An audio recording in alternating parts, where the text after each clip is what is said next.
How's it going, everybody? Welcome to the 2023 Ballislife Draft Show and Party. I'm Ronnie Flores. I'm here with my co-host, normal co-host, Umana and Chelsea Hopkins, as usual.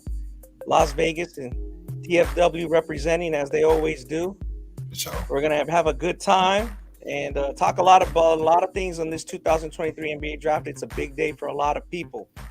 It's life-changing. It's going to be life-changing for 31st round picks and 28 more. Obviously, two teams are not picking in the second round. But how are you guys doing? Ani, how's it going? What do you think about this draft? Just highline, and then Chelsea Wood, same thing. What do you think about this draft? Yo, first off, I'm excited for year 2 of this. I'm more comfortable with it. I'm ready for this this long show, but I'm feeling good, man. This draft is going to be very interesting. I mean, now there's rumors about who's going to be selected at 2 and stuff. So just interested to see who gets picked where, who drops, who gets a steal, who gets a big time value pick. Chels, how you been? What's your thoughts on this draft? I am great, Ani. Happy to be back with you guys again for the draft party. This draft is going to be interesting. Kind of to piggyback off what you said, I think everybody knows that Wemby's going to go number 1. That's undisputed. Number 2 and 3, we kind of know the names, but we don't know which direction the team's going to go in. The top 3 picks are predictable, and after that, it's kind of up in the air. Right. It's going to be very exciting to see what kind of direction these teams are going to go into. I think this draft, in comparison to last year, is much stronger.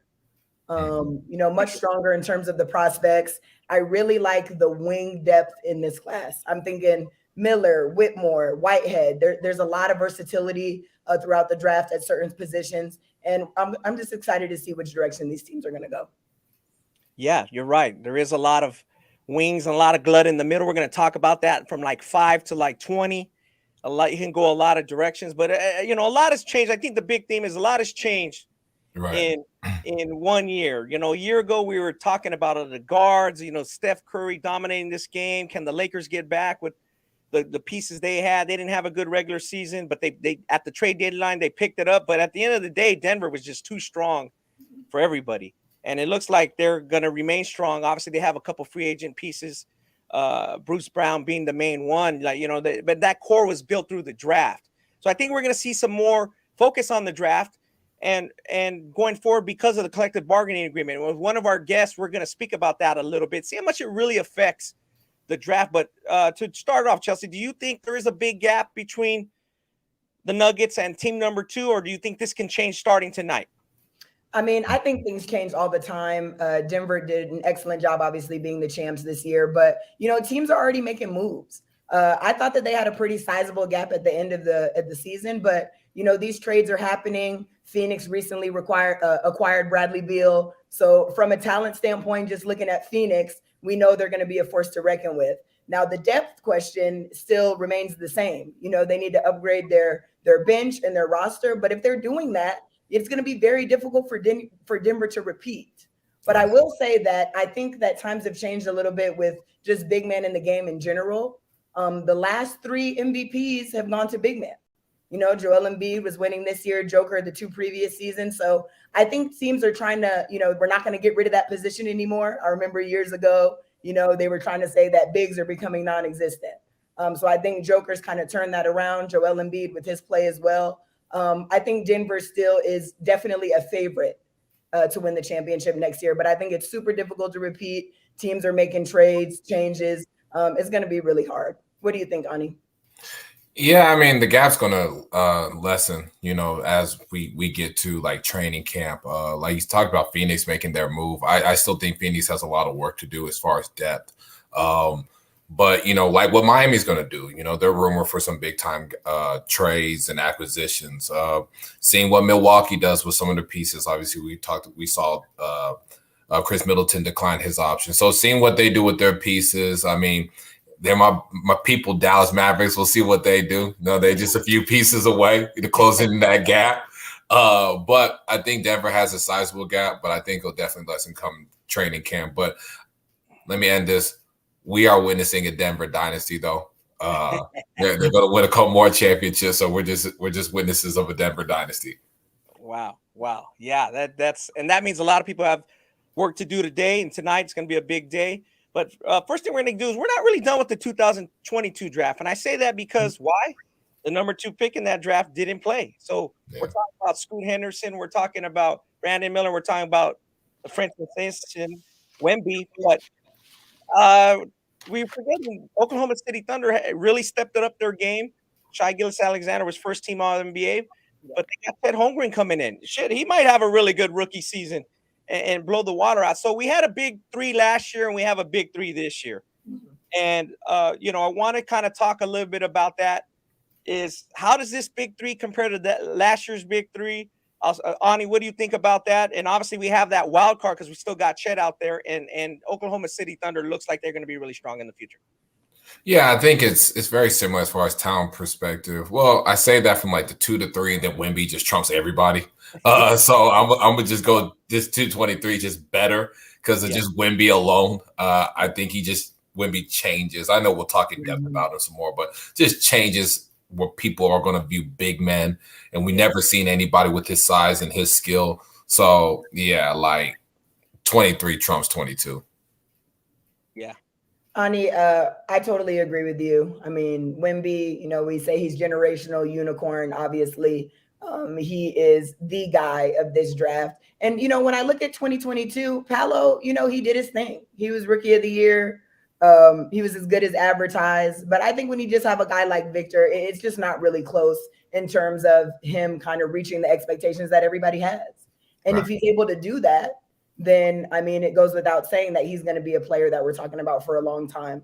I will say, just as a little bit of a question mark, that, health and longevity are going to be the 2, things that we're going to have to consider with Wemby as well. And that's kind of what can, hinder him having a really long career in the NBA. But obviously, he's the guy of the ones that we're discussing. I really like Scoot Henderson. I think he has a chance to be a very dynamic player in this league, and everybody's excited and looking forward to what he's going to do. And the same with Brandon Miller. We don't know if he's going number 2 to Charlotte or not, but if he's able to do that and you pair him with LaMelo Ball, I think these 3 guys in general just kind of outweigh 2022.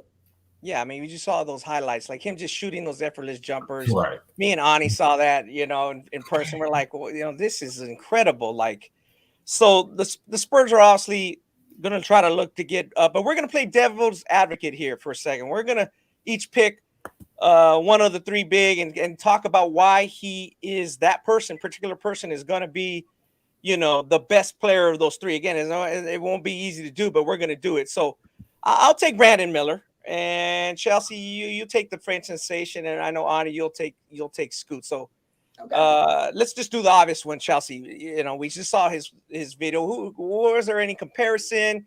Let's talk a little bit about Wemby because obviously, he's the number 1 pick.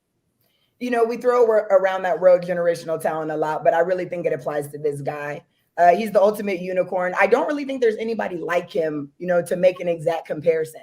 You've heard so many names because he shows flashes of so many people that are currently in the league.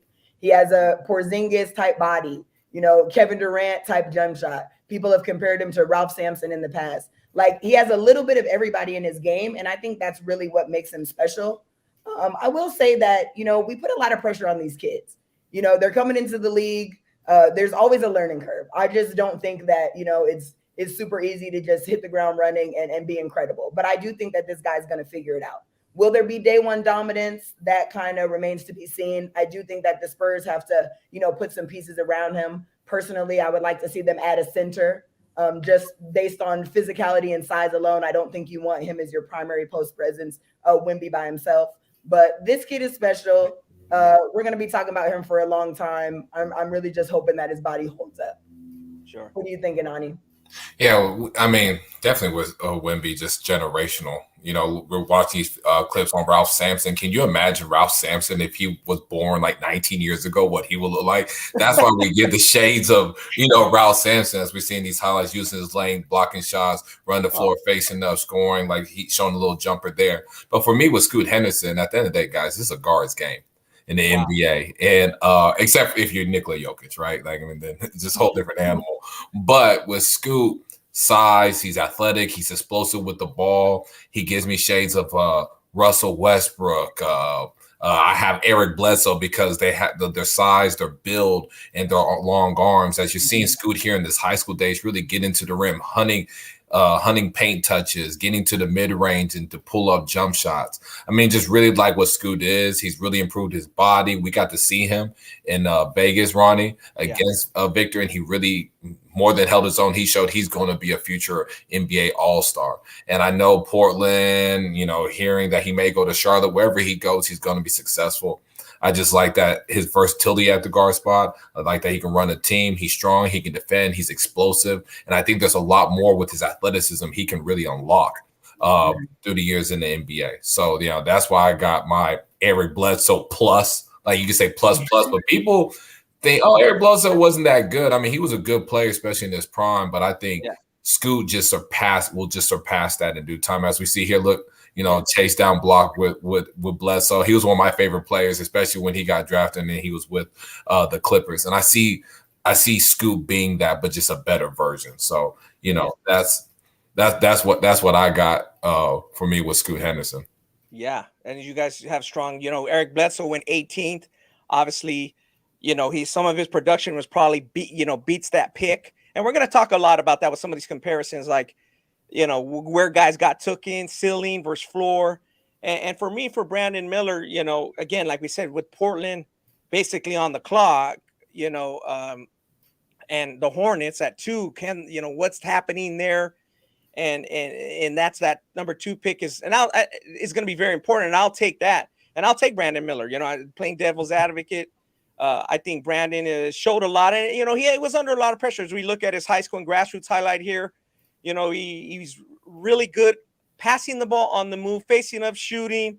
He's got the size, the wing. I think he's a lot better than whoever the second best wing in this draft is. And he can do a lot of things. And again, that was before all the things that happened with him. And I think that pressure could have, folded a lot of guys. As we hear, taking it to the rack. Obviously, he has the length. And my comparison, I go all over, try to go high, low. Keldon Johnson at 29 pick, I thought he was very good. Brandon Ingram, I see a little bit. He was number 2. And then even, again, maybe not there, but he has more skill at the time. Robert Horry was a really good forward like this, on the rim, playing, around the rim in high school. Then he developed that deep clutch jump shot, as we know. But Brandon, I think, is, if we're playing devil's advocate, a safe and very good pick. My question for you, and either one of you can ask this: let's say Portland gets Scoot, right, and he goes to 3 and Miller stays 2, pair him with Melo Ball. What happens there in Portland with the guys they have? And this backcourt would be Damian Lillard, who they got to keep happy and keep productive. Scoot, Anthony Simons, a pretty talented guy, and Shaedon Sharpe. That's whoever one you can take that, but that's a lot to do with. It could work, but Scoot's going to have to hit, and that's going to have to work well. Yeah, I mean, you're going to have to make that work. Obviously, it would be some 3-guard lineups. Obviously, Scoot would probably be the person that comes off the bench. May close with some 3-guard lineups to really just, be able. You have 3 guys that can really create and score. My only question would be, are you going to get the best out of all 3? Because all 3 of them need the ball in their hands. That would be what's tough. But I think as a rookie year, you probably could have Scoot come off the bench and still do some things. But the better he gets, and you still have those 3 guards of Anthony Simons, Damian Lillard, and Scoot, the better Scoot gets, or the more he's going to want the ball, the tougher it's going to be to please all 3 of them. So I think it can work for 1 year, but you're definitely going to have to change some things up, going forward. I don't know about you, Ani, but I don't want my number 2 pick coming off or my number 3 pick coming off the bench. I need somebody in that slot that is ready to go, and it's just not enough. I'm sorry. I know we've heard rumblings this week about Portland thinking about trading that pick because they need to get somebody to pair with Dame to win now. I just can't see that 3-guard lineup, being formidable in the West. The West is stacked. It's very difficult there. I'm honestly tired about hearing the Dame Lillard situation. Like, if the roster's not good enough, you got to get out of there. And right now, the roster's not good enough. So it's going to be interesting to see what they're going to do. I've heard rumblings of them trying to trade it, but as of now, it still remains. So I do understand taking the best available player, which is Scoot. but it's not what Portland needs. Like, Portland needs so many other things to get over that hump and to keep, Damian Lillard happy and to even try to contend for a championship. Because right now the roster is not even close, in my opinion. Right, but Chelsea, you got to think about it. If you're Portland, it's kind of a tricky situation because you want to get the best value for that third pick. So you don't want to trade it away and get somebody, and then you're seeing Scoop become an all-star, and you got somebody that's not even at that level. So, like, if you're Portland, you really got to maximize who you get for that pick. So I know they're looking for, trading that pick, as we all know, right? I think they're comfortable taking it if they don't get somebody that they feel that really, is a fair trade. You don't want to look back on it like, man, Scoot became an all-star and we got some 10-point per game score. He was just a 10-point per game score in our system. You know what I mean? So I know that they're really looking just to maximize that trade. I definitely get the risk, Ani, but if Portland is doing what they're saying they're doing and the priority is to keep Dame happy, I'm not happy with this roster if I'm Dame. Scoot is an incredible talent. I think he's going to be awesome and a very formidable NBA player, maybe even all-star potential, whatever. But I'm just saying, as of today, Portland keeps coming out and saying the priority is to keep Dame and to contend. And I just don't see it with those pieces. Yeah, but you can't contend even with Brandon Miller right away. I mean, I don't think there's any rookie that you bring in that you're contending if you're Portland. I think it's really just you got to add veteran people. You need another all-star in the wing forward position, but no rookie is going to help Portland win in 2 years. I mean, Portland got a bigger gap than a lot of people of catching up to the Nuggets. I mean, they got ways to go. So I think veteran pieces got to be it for them. And if they just don't feel like they can contend for a title in the next really, I would say 3, but really Dame really got about 2 years, really figure in 2 years, then just trade Dame. I'll keep the pick and trade Dame. That's what I would do. I want Dame to leave. I'm with you there. I totally understand. Oh, you guys are riding him hard. But yeah, as you guys said, he got to improve. The Hornets were 27-55, Blazers 33-49. So they got some work to do. So based on that, devil's advocate, obviously Wemby, real quick, each one of you, how many wins does Spurs get better next year? Obviously, based on our arguments, he's the franchise guy. He's the generational guy. We'll talk more about generational later, but how much better do the Spurs get real quick next year? Go ahead, Chelsea. Let's be honest. I think Wemby, he's going to be a franchise cornerstone, but it takes time. The West is so stacked. I really see the Spurs winning a few more games, maybe being on the cusp of playoff contention, sneaking into those play-in games to possibly end up being the 8th seed. But I don't see it going beyond that in year one. The Spurs still need a couple pieces to pair with Wemby. And it's just, they weren't even close to the playoffs this year. So I give them a 10 to 12 game increase, play-in to 8th seed max. I think that's the ceiling for this upcoming year. And I think that's good. I mean, baby steps. You're not going to go from, just number 1 pick to championship right away. Not in the West. Yeah, I'm with you.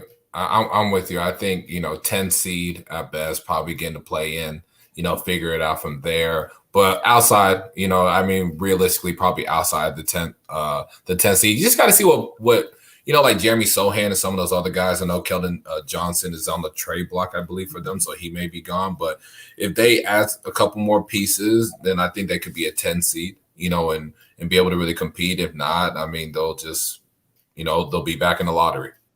Yep, sure. And speaking of the lottery, I think we're now going to get into our first special guest on our In the Paint show. It's Jonathan Wasserman of Bleacher Report. He's going to be talking some of those value picks, best available versus fit. And we kind of touched on that a little bit with the Portland-Charlotte situation, but I think we're ready to, talk a little bit in depth about that and see what he has to say.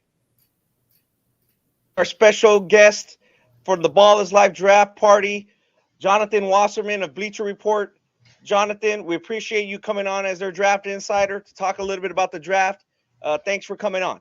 No problem, guys. Happy to be here. Absolutely. Let's just get right into it. Last year's draft, the 2022 draft, had a big 3. And do you think this trio collectively compares to that? How do you think they compare to that?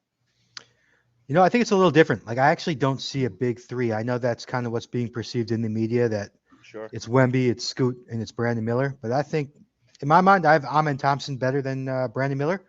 So to me, there's maybe a big four, and then other people have Whitmore ahead of Thompson. Like, it's not as clear cut of where there's a gap between the prospects.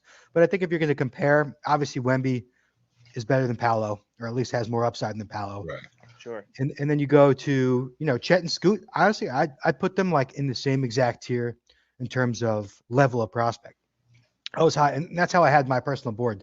I had Paolo 1 and Chet 2. And so I have obviously Wemby 1, and then I have Scoot 2. And I think Scoot and Chet are like, neck and neck in terms of who's the better long term. If you were to say who would I take right now, I think it would really be team dependent and like what I need. Right. It's such a close call, and we haven't seen Chet yet, but I think both of them have clear all-star level upside at their position. And then Jabari and Brandon Miller, also like really similar prospects to me, just like shot makers, not necessarily like really creative one-on-one guys, but guys you can play within a system, and they're just really, really good at their catch and shoot games, whether it's spotting up or just running off screens, or even just like from the elbows and short corners, rise and fire stuff. They're just not going to put a ton of pressure on the rim. But also I think that Miller and Jabari Smith really are kind of similar in that regard, and I'd put them in the same tier of prospect. Jonathan, Blazers, they're looking for a veteran in the market. They had the third pick. What's the market looking like for them? What teams potentially trade up to take that pick? And what's the market just looking like right now for them? I mean, I'm just going to spit what everyone else is saying with Beal and Zion or Ingram. I don't think New Orleans parts with Ingram. I know that he's been the name that's thrown out there, but he's like, what you're getting with Ingram. You still, as much upside as Zion has, you don't know what you're getting with him. Right. And I think if the Pelicans, I'd imagine that there's some pressure that they got to start winning games soon. They got to start, advancing in the playoffs. Sure. And at this point, like if you trade Ingram for the third pick, like you're going to get worse. Ingram is better right now than those two guys, than Miller and then Scoot. And so it'll be interesting to see if the Pelicans put Zion on the block. He's, because we don't know about his availability, and he's so vulnerable with the injury stuff. And now you got this off the court stuff that's going around. Like, it's not a great look. And so the Pelicans, you can see the Pelicans getting anxious. We're how many years in is Zion now? And obviously the production is there when he plays, but he's just, how many games has he missed? And so it'll be interesting to see if they put Zion on the block. And you gotta love that fit with Scoot and McCollum and then Ingram. Like that's a fun lineup right there. And then Beal is obviously going to be thrown out there a lot. I think given his contract, his age, the injury history, I don't think he's going to be enough to just swap the 2 or the 3. Right. And so I think right now Zion is the big name. It's like weird to think about that Zion could be on the trade block, but I think if anybody goes, it's got to be him. But it's just so tough. It's so tough to trade a guy like that for uncertainty, because Miller and Scoot, as good as they are at prospect, we've never seen them play a game yet. And teams are going to have, it's just going to be trouble to pull the trigger on a prospect on a deal like that. So if I were to bet, I'd say it's not going to happen, but those are the 2 obvious names. Yeah, it makes sense. You're right. I wouldn't part with Brandon Ingram for too much either. I'm with you on that. Obviously some dominoes have fallen. CP3 won't be back in Phoenix. That's the first kind of big thing that happened in this process. Do you foresee any other big name moving teams by draft night? Guys that you just, that will turn heads? Yeah, I don't know. I mean, there are probably some NBA guys who have more sources in this regard. I mean, I wouldn't be surprised if there's smaller deals like, for example, like the Knicks and they got to extend Obi Toppin soon. But why would they extend him if Julius Randle's there? Like he's played like 15. I'm just using Obi as a guy who comes to mind. Sure. Maybe the Knicks trade Obi to get into the first round or something like that. I could see deals like that. But big names, it's so hard to trade a big name on draft night, because big name, what you're getting with the big name, and you just don't know what you're getting with these draft picks, no matter how high of a pick you're getting. So I can't see it, but it's always fun to think about. And I'm sure there's going to be a lot of, rumors that circulate from now until teams are on the clock. Sure. With about a week until the draft, what's the most important factor for GMs right now? Is it the intel on the players? Is it analytics, or is it just a gut feeling? Yeah, I mean, every team operates differently. Some teams put more stock into analytics. Some teams, just use the eye test, like some of the older school guys. Sure. Right now, at this point, like they've watched all their games. Yeah. We talk about these workouts. We overanalyze these workouts like crazy. I agree. We've watched these guys play and then dating back to high school. I mean, some of these guys have played like 100 games, and we're worrying about a one-on-one workout. So, Yeah. I think at this point, the executives, it's their first opportunity to meet these guys because they're not really allowed to talk to them during the season. Yeah. And so I've heard about some of the GMs I've talked to. They're like, yeah, this guy, player X, we wanted him after we obviously liked him as a player, but when we met him, we're like, oh, this guy is who we want to bring into our locker room. He's somebody we think is going to maximize their potential. So I think at this point, it's more about meeting the person, the person behind the player. Let's not get too crazy with the workouts. And teams that do get crazy with the workouts probably lose. Like they're going to make the bad pick. But that's got to be it, right? It's like any other company. When you look at everyone's resume, but then when you bring them in, you want to bring somebody into your company that you like, that the other employees are going to want to be around. And so to me, that's the biggest thing at this point. Got you. Jonathan, you mentioned winners and losers. We talk about a lot of that on draft night. Everybody does. Like you said, everybody's kind of an expert in winners and losers. But the Rockets and Pistons, some people will argue they're already in a tough spot. They might already be quote unquote losers just because they have a lot of work to do to get better in terms of their won-loss record. And how much leverage does that give them at these spots they're picking at 4 and 5, with the Rockets being 4, to get a quality piece when everybody kind of knows they were kind of looking forward to getting the top 3 pick? How much demand is there from other teams to take on either one of those picks at 4 and 5? That was a tough blow. I mean, it's not Wemby or bust because there are good prospects in this draft. Yeah. But I think at this point, the guys at 4 and 5, they don't have like likely star potential. Like they could be stars, but nobody's going to give up a lot to maybe get, Jarris Walker. Like, and also once you get to 4, everybody it's kind of an equal playing field. Like there's nobody that's clearly better than anybody else. And you kind of hope if you're, Detroit, that maybe if Amen Thompson's on the board, that another team sees Amen Thompson as a superstar, which I know that there are some scouts out there who think Thompson is a top 3 prospect in the draft. And so you kind of got to hope, for example, like I use Detroit because Amen Thompson's not a good fit there with Cade and Ivy, but it's very possible he's on the board. I'm hearing Houston really likes Whitmore at 4. And so if that's the case, and Amen Thompson's on the board at 5, you got to hope that there's a team out there that needs a point guard or needs like a lead ball handler that really, really values Amen Thompson.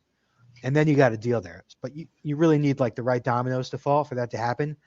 But having said that, my guess is that those teams stick at 4 and 5, and they take a guy who's a pretty solid prospect relative to previous 4 and 5 picks with Whitmore and both Thompson guys and Walker. Maybe Taylor Hendricks sneaks up there. Like these guys are all good fits for those teams. I think you can find a guy who kind of fills a hole and also meets the best player available criteria. And so I don't see any team really making a big move just because there's no obvious best player available except Amen Thompson. That's the one guy where I could see a team trading up. That's right. In our podcast, we talk a lot about, high school class, strength of high school class relative to like the NBA draft. In your opinion, like what's the weight that you give in that, like the accolades that these players achieve in high school, like McDonald's All-American, stuff like that, compared to, when they get drafted? Yeah, that's a great question. I remember early in the year, I was talking to a scout and he's like, and this is when Whitehead and Lively were struggling. Sure. And he said, I hope teams put stock into their struggles because I'll take them. Right. These guys have been watching like Whitehead and Lively for years now. And sometimes you go to these college systems and they're not good fits. Like Lively wasn't able to, kind of play. We watched Lively play next to Jalen Duren and be like a stretch 4. He didn't do any of that with Filipowski this year. And we know that Whitehead was a big time scorer at Montverde, and he really improved his creation. And he kind of stood around the arc this year. And so there are going to be some teams who put more stock into high school tape and kind of ignore what they just saw. We've seen it in the past. Like Zaire Williams, he had a pretty crappy freshman year at Stanford, I think, but they still went 10 overall. And I'm guessing he went 10 overall because Zach Kleiman in Memphis watched him in high school. Same thing with Cam Reddish. Remember he goes to a team with Bart Barrett and Zion, and he's kind of stuck in a spot-up role. And so I think it was Atlanta, right, that moved up and got him and said, we're going to just kind of ignore what he did. We watched him in high school. We know he could do more than that. What about Peyton Watson last year, went first round after averaging 3 points? Yeah. Right. And Watson did nothing as a freshman. He still went first round, again, because Denver scouted him in high school. So it's going to – every team operates differently. Right. But yeah, you got to really take situation into account when you're a freshman and one and done. You're talking about a 30-game sample size with guys you've never played with, put into a role you've never played before. When in high school you had more freedom to really showcase a little bit more creativity, a little bit more to your game. And so there are definitely going to be certain teams who put more stock into high school scouting, and you see a lot of these teams are hiring high school recruiting analysts. And so we'll see. I personally would put more stock into the high school tape in certain situations when a freshman is clearly not playing in the best fit. Yeah, that's interesting, Jonathan. You mentioned the two Duke guys. Go back to Amen Thompson real quick. Well, you kind of opened the show. You say you're pretty high on him. Obviously, that's a situation where his tape or his resume is a little different than other people. Why are you so high on him? I'm trying to think of a player with the boxes he checks. When you talk about 6'7" size, he's going to be one of the best athletes in the NBA immediately, and his playmaking. I mean, we talk about trying to find a comparison for Amen Thompson. I'm forced to, they ask me to do that all the time. I can't find one. There isn't one that exists. And I'm just fascinated with big wings who are big time playmakers. And I know he can't shoot, and he really can't. He's not a good shooter at this point. And nothing really suggests to me that he will be a good shooter. Right. But I think sometimes there's outliers. Like Giannis is an outlier. I'm not saying he's Giannis, but some guys are so good at what they do, it doesn't matter about shooting. And so I think he's so good at creating advantages at the point of attack, and he'll find ways to score just by beating his guy and elevating in the lane. And the only comparison I thought of was John Morant's a better shooter, but he's like a bigger John Morant in terms of how easily he gets to his spots. And once he's there, he's just going to kind of elevate over guys and use his coordination, and he's got some short range touch, and then the vision and the passing on the move. He's just such a weapon with the ball in his hands. And I think if he goes to the right fit where he's got shooters around him, he might not need to be a 22-point scorer to be an all-star level player, because he's going to be such a ridiculous, playmaker. I buy the passing. I buy the rim pressure. I think defensively he's going to be ridiculous. And I just think he's one of those guys who can really reach stardom without having a jump shot. Gotcha. No, that makes sense. Every year they talk about value picks, right? Which team this year, with the spot that they're at, do you see getting a really good value pick, and which player could that be? I mean, it's really tough to say which team because I don't know who they're going to pick. But like Brooklyn has 2 picks at 21 and 22, and somebody always falls. I mean, it happens every year. I mean, it could be this year. Keontae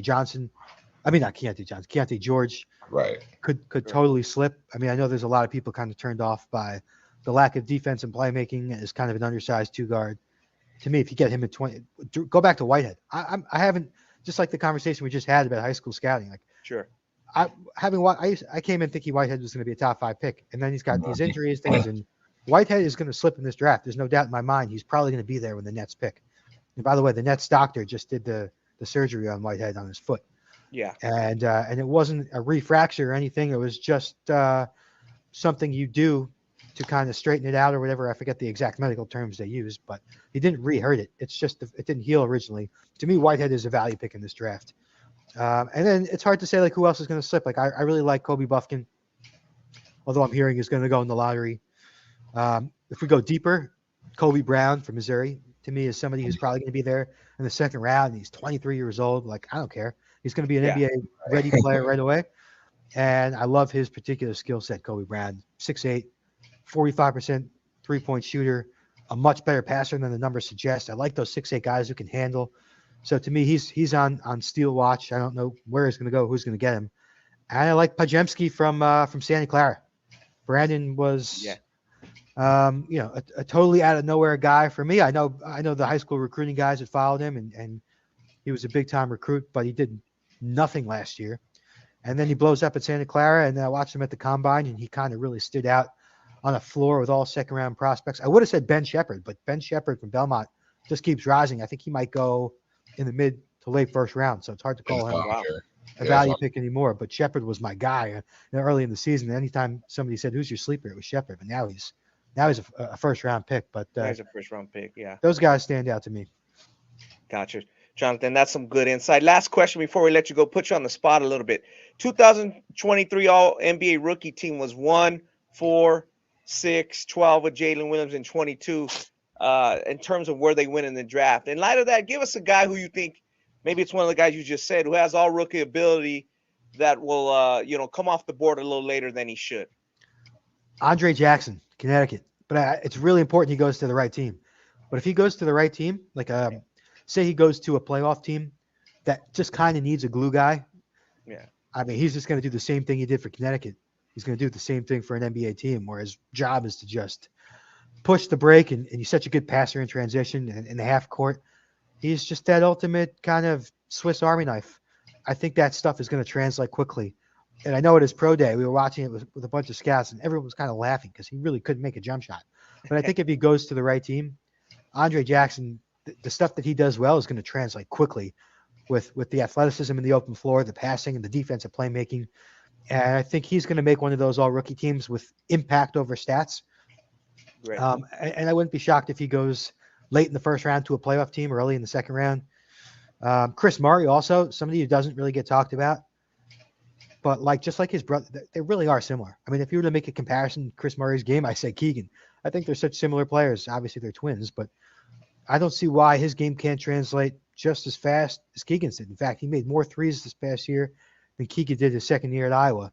And so, again, he goes to the right team that kind of says, okay, just be an off-ball scorer, make open shots, flash to the key and make those kind of little baby post-ups and crash the glass and run the floor. Like, there's no reason why Keegan Murray can't average 10 points a game if he goes to the right team. So those two guys stand out to me as guys will probably go in the 20s or 30s, but could emerge as impact guys quickly. Gotcha. Well, we appreciate the insight, Jonathan. Yeah, we'll see if Murray drops to the Kings pick up and maybe they get both guys, So we appreciate the insight. Thank you for joining our show, and thanks a lot.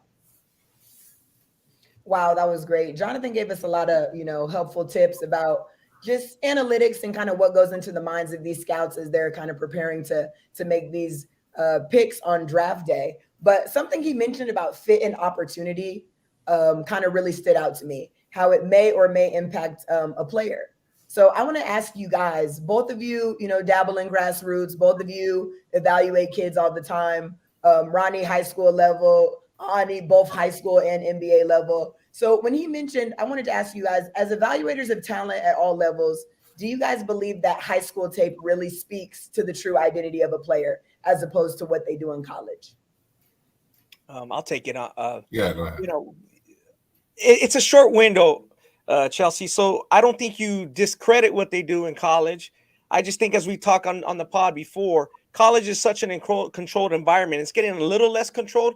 Well, why? Because you have a guy making $5 million and the guy making $0 is reporting to him. So it's controlled. They have to show that they're worth that value. So, when you get to a pro level, now we have more avenues to evaluate, such as, going to Australia, G League Ignite team. There's a little bit more values. Even if you look at our board, there's some guys that are going to come off, from various platforms and our various leagues right below the NBA. So I just think you take into both. You can't discount what they did in high school because it's, for many of them, it's still so recent. So I think that it gives a strong, I think that's why a lot of people like Scoot Henderson, because they say, man, he's playing against professionals. And then when you go to the Thompson twins, it's like, oh boy, I'm not really sure who they're playing against. Is that the level they're going to see? It's going to be a big jump. As we mentioned, a man can't really shoot. How much do you take into that? And then another thing is getting quality stats. I do like the college level because you get the synergy, you get stats in various different situations. Me, now I follow the high school stats. I'll ask a coach, I'll ask them relentlessly. I know they're tired of hearing from me. Can you send me the guys' true stats? Because what we see online is bullshit. It's bullshit stats. So that's my take.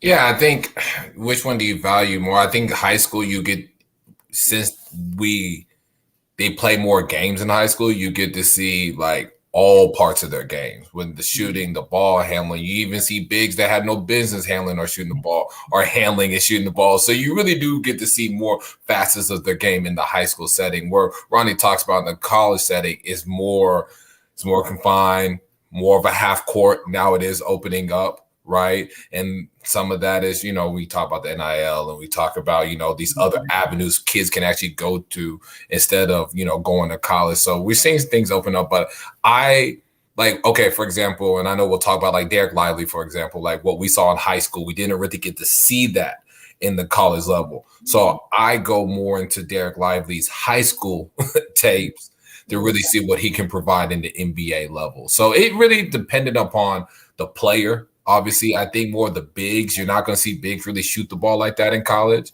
So you don't really see how good of a shooter they are unless you go to the high school tapes. But like guards and wings, most of the time, like it's a little bit more of the same. But I value more high school tape, especially when it comes to frontline guys. And with guards and wings, I still value high school tape a lot. But now that the college game's opening up more, you get to see what they all can do. That's interesting. Okay, well, so Ronnie mentioned the Thompson twins. Let's talk about them a little bit, because I can see our viewers kind of going crazy in the chat about these two guys. So let's start with the men. Jonathan mentioned him. He's really big on this guy. He thinks he has star power, star potential. So I'll start with you, Ronnie. What do you think about Amen Thompson? Give me a comparison on this guy, and how do you think he's going to fit in the NBA? Yeah, Amen, obviously with our board right now, we'll pull it up in a little bit. You see the highlights there. That's a little while ago. We have him going forward to the Rockets. But Amen, as Jonathan said, he's got to prove his shooting tremendously. I think that's a bigger hindrance than people are thinking. I think there's a big range for him. Now, you're shooting for the stars here. So, you want to see him do something, very good, like maybe even what Shaedon Sharpe did in Portland. I compare him to CJ Miles, and now people, that's more on the lower end, being a little more cautious. I don't know if I'd take him if I had him CJ was a good player. Young, which from high school fell a little bit, but I just think we see some of his highlights here a little bit older. This is what you can see from Amen as he gets older and stronger and better. You're taking a young kid who's a little bit older than most of his competition, most people would say. And some people would say that the overtime elite competition toward the championship rounds was pretty good, but still it's a very small sample size. And we haven't had that much of a sample size. And it's a little bit dangerous. I would, be cautious. I do think he's a really good prospect, but what I keep hearing with Amen is what he can't do a lot. And it's a little concerning at that high of a pick, especially when you have those three guys right above him that most people think are going to be productive NBA players. Ani, let's hear your thoughts on him. Yeah, I really like Amen. I think I'm not as skeptical of him as Ronnie is. I think, what I really like about him is the handle, able to get to the rim, put rim pressure, hunt for dunks. I really do like, Wasserman talk about. I really like the passing. I got to see some OT games, and you're correct on the championship games and rounds, and OT was better, but the other stuff it wasn't very good. But Amen. I think there's some real chance as far as just a playmaker that's at the guard spot or on the wing. He's a hellacious athlete and defender. I think really he'll be able to really defend at the next level, and that's going to be that's going to be a plus. Now, the shooting does need to come along. I think it will get there in due time, and like Ronnie talked about, when he's older, I think I see more like a more athletic Evan Turner. I have more Evan Turner on there. For people wonder, like, he was a top pick, came from Ohio State, was somebody that was more skilled, had a pretty good handle, was a playmaker on the wing. I think Evan had NBA seasons where he averaged about 5 assists. I also have like a young Ron Harper. I know that's for Ronnie. He really likes that. We see Ron using his lane, getting into the rim, finishing, defending, being able to make plays for others. I really like what Amen does. I think he just brings a lot of versatility at the guard spot. Ron, who was an NBA champion for the Bulls, for the Lakers, that could just switch, do a lot of things, and play a lot of roles. And I think that's what Amen does. I think that's what he's going to provide throughout his NBA career. Okay, I like that. I like that comparison, Ani.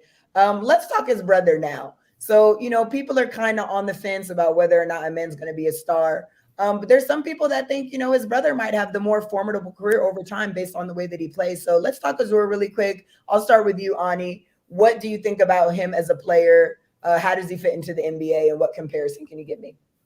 Oh man, Azar Thompson, he's different from his brother as far as he has more of scoring prowess, right? More of a 3-level scorer, really more off on the wing, could probably play like the 3, the 2. You can play him as some small ball 4. When we go comps, I look at him more like Andrew Wiggins.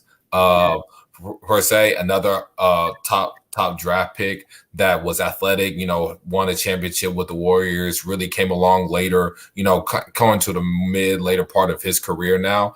I see that with Azar, just someone that at first numbers ain't going to be great. I think he'll struggle a little bit, but I think when he gets used to the NBA game, I think his jumper's a little further along than people give credit. We're going to see stuff like that. Poster dunks. That's what he does right now. He likes to hunt for the head and just dunk on people, block shots. Offensively in the half court, when he gets comfortable with the NBA game, I think we're going to see someone that's going to be a scorer out on the wing, can play some small ball 4. It's going to be a mismatch issue, and just defend his ass off and be like an all defensive player. I really like the Thompson twins. I think if they go to the right team that's going to take their time with them and understands what they can do and what they can't do, but also build on what they can do, you're going to get 2 really good pieces in your program. Nice. Ronnie, do you want to piggyback on that? Yeah, with the SAR, as Ani said, I like the defensive abilities. You see Wiggy there. But again, we're talking about a number 1 pick. There's some people who would say potentially was a generational pick now, but you're speaking more about Asar as the Wiggins we know now, more of a role player, a 3rd option, 4th option, and I think that's great. So when we have our board and we look at the top of it, Asar is going to the Pistons. We have it projected, and the Pistons won 17 games last year. So you're going to take a guy, you're putting them in a pretty tough spot, with that. So I do like what he can bring down the line. With Asar, I more look at him as a guy a little bit more tame.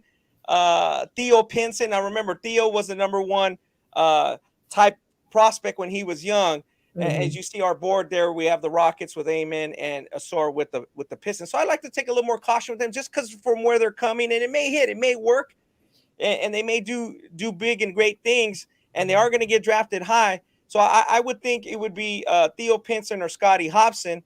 And again, we're going floor and ceiling from undrafted guys to the number 1 pick. So again, where they'd probably fall in is somewhere in between, unless you're talking about the Wiggins, who's the Wiggins now. And again, we'll get into that down the line when we talk about generational guys, Zion, obviously Wembanyama, as we talk about generation. I don't think they're that, obviously, and I don't think Ani thinks either, but they're going to be good picks. Amon's more of a combo guard. And I just think Asar, at the number 5 pick, and I just think he has a lot of work to do. And if you go to the Pistons, boy, they got a lot of work to do in general. But again, maybe with Cade coming back, he'll be on the bench, obviously working off a bench role, and he can ease into that if indeed he does fall there. Got you. Well, I really like the analysis on the Twins, guys. We're a few hours out of seeing, where they fall and what team they drop to. But let's get into a giveaway. Let's do our first giveaway of the night. Use the hashtag #GetStarted in the chat for your chance to win a $25 gift card to the Ballislife shop. We will announce the winner in 5 minutes. That is 5 minutes. Jump on the chat for our first giveaway. Hashtag #GetStarted. While we wait for that, guys, let's talk about some of the trades that happened within the last 24 hours. Really quick, I want to touch on those because they might influence our board later on in the show. So we had the Memphis Grizzlies acquire Marcus Smart in a 3-team trade. Tyus Jones was a part of that trade. And so now we have Marcus Smart no longer with the Boston Celtics. Kind of wanted to get your guys' thoughts on that. And then let's jump to the Chris Paul for Jordan Poole trade that just happened a couple hours ago. Let's start with you, Ani.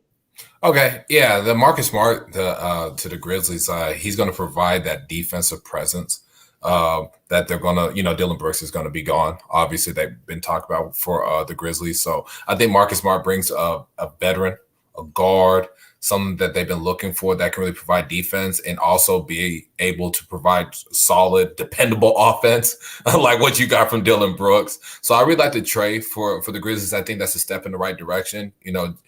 John Morant's going to be out for a decent amount of games. So a guy like Marcus Smart, just be your starting 1, 2, whatever, and just be a leader and bring good culture into that locker room is going to be big time. Porzingis to Boston is gonna let's wait and see. Like, that's gonna be interesting. I don't know if a big that need to shoot the ball was like just an immediate need for Boston. I thought a PG, like more of a pure PG that can move the ball, was more of importance. So I understood getting rid of Smart, but I thought they would get rid of Smart to get a point guard. But Porzingis, again, he averaged 23 points per game last year. He kind of bounced back from those bad seasons with the Mavs. But I am interested to see, can he be part of a winning team, like a team that's really contending and not be a ball stopper, kind of move the ball, defend better than he has been in the past.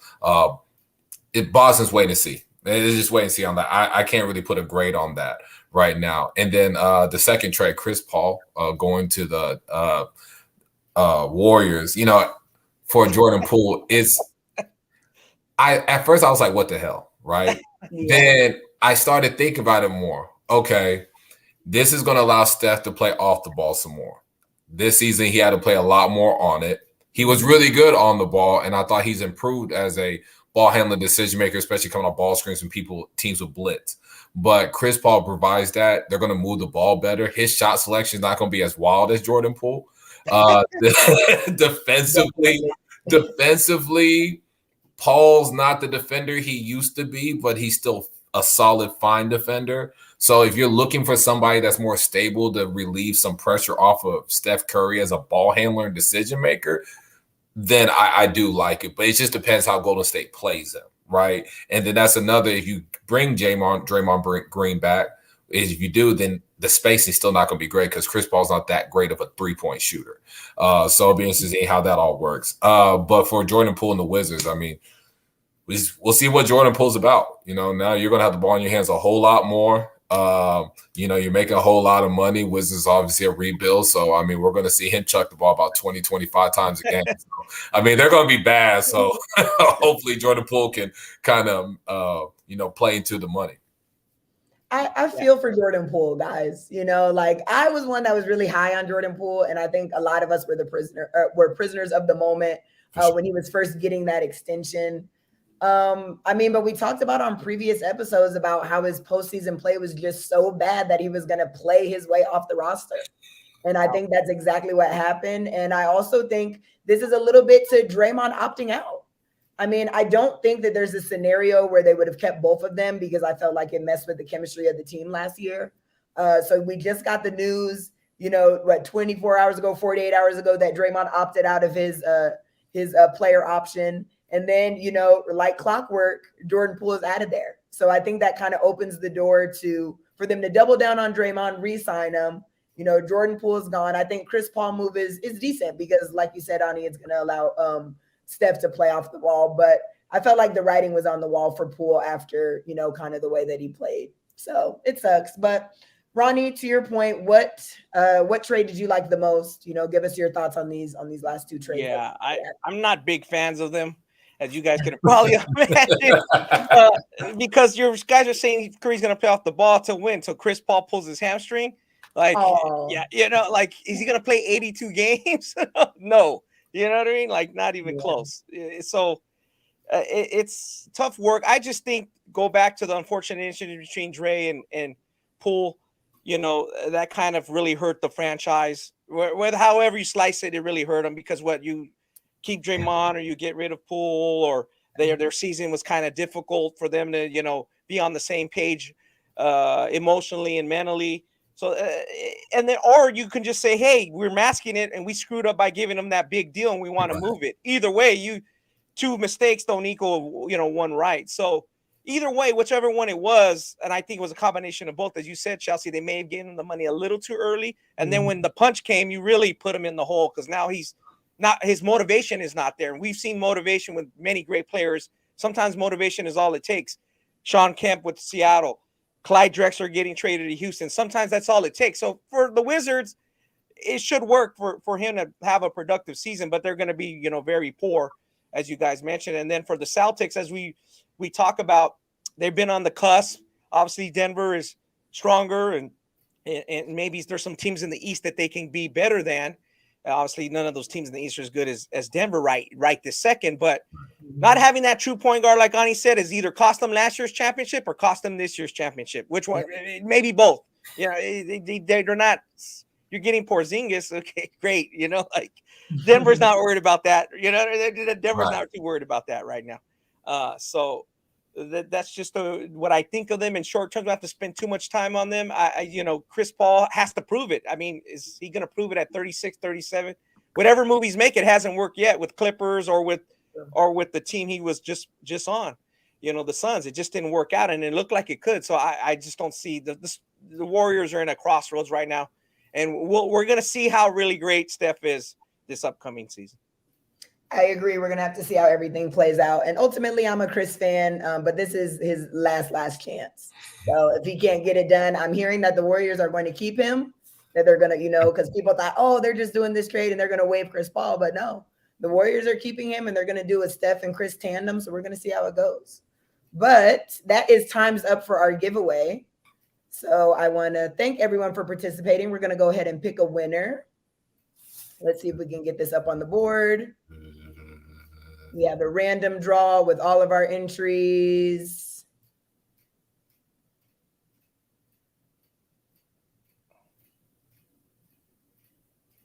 Winner! RFG Krolix XX. Okay, that is our winner of our first giveaway. But keep watching, guys. We have more giveaways throughout the duration of the show. RFG, if you can please enter your email into the chat to claim your prize. I'd like to thank everyone again for participating. We have more giveaways later on. RFG, we will be in touch with you shortly so you can obtain your gift card to the Ballislife shop. Thank you. Yeah, let's keep it moving. That was pretty cool. Hopefully, RFG keeps, listening. Maybe he might win twice. Maybe he's going to win the second drawing that we're going to do later. Who knows? He may get a real nice gift from the shop.ballislife store. So, hit that store when you guys make sure you like, comment, subscribe to our Ballislife Podcast Network as we keep the show going. We're going to talk a little bit about value picks before we get into our next guest and some of these trades. And we kind of mentioned Bradley Beal getting off the Wizards. They're bringing in Curry. Who can really hit? So, after these 4 or 5 guys that we've talked about at the top, the Thompson twins and the big three, some value picks, who holds the most value. So, Chelsea, I'll start with you in the lottery. Let's say 5 to 14, even maybe go 15 or 16 if you want to cheat a little bit outside the lottery. Who holds a good value and who's going to do really well? Good value. I think right now, if I look at our board, can we pull our board up one more time? I think a good pick that we kind of have a little bit on our mock draft is number 7. We have Jarace Walker going to the Indiana Pacers. I think this is a great value pick based off of team need alone. We know that the Indiana Pacers are kind of lacking at the small forward spot. They're looking for somebody that can pair with Miles Turner. I think last year kind of showed us that they're going to keep Miles Turner as their center, a guy that can shoot and stretch the floor. So they're going to need a player like Jarace Walker who can come in and complete the front court.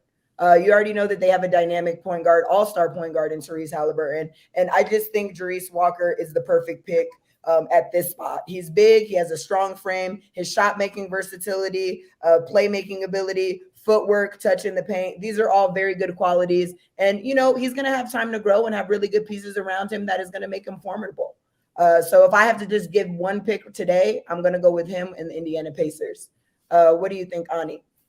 For me, I'm going to go to that 10th pick. And I think this guy's kind of been dropping. And we go back to our board. And while that's going on, I think it's going to be Cam Whitmore. at 10 for the Mavs. You got a top 5 level player that's dropping, and he won't go past number 10 to the Mavs, from what I'm hearing. Big, strong wing, guard, physical, really gets to the baskets, puts pressure at the rim, finishes, the three-point shooting's getting there. We didn't really get to see everything that he brings to the table at Villanova. I know he was hurt some and everything like that, but I think he has an NBA-ready body. I think his ability to get to the rim and finish versus length. He's a quick, explosive leaper like we're seeing here, and I think the shooting has really made some strides. And I'm hearing that he did pretty good in the pre-draft workouts. Kind of surprised to hear him drop, but if he drops past 5, in my opinion, and he's like at number 10, which I believe if he gets that far, he's going to get picked up. That's a hell of a pick, at 10 for him. So I compare him to like an OG Anunoby. Someone that can really defend, big, strong, athletic wing that really developed a three-point shot in the NBA. As we see OG, who's getting to the basket, gets to the paint, makes catch and shoot threes. I think that's where Cam's strongest shooting percentages come from, and just really him being a catch and shoot guy. But someone that will be able to break someone down, get to the rim, relentless, attacking defenses and making them shift. I just really like Cam Whitmore at 10. I think if he drops past 5, anything past that, you're getting a top 5 level player in this draft at a lower pick. So, Cam Whitmore for me, that's what I got. So Ronnie, what's your thoughts? Yeah.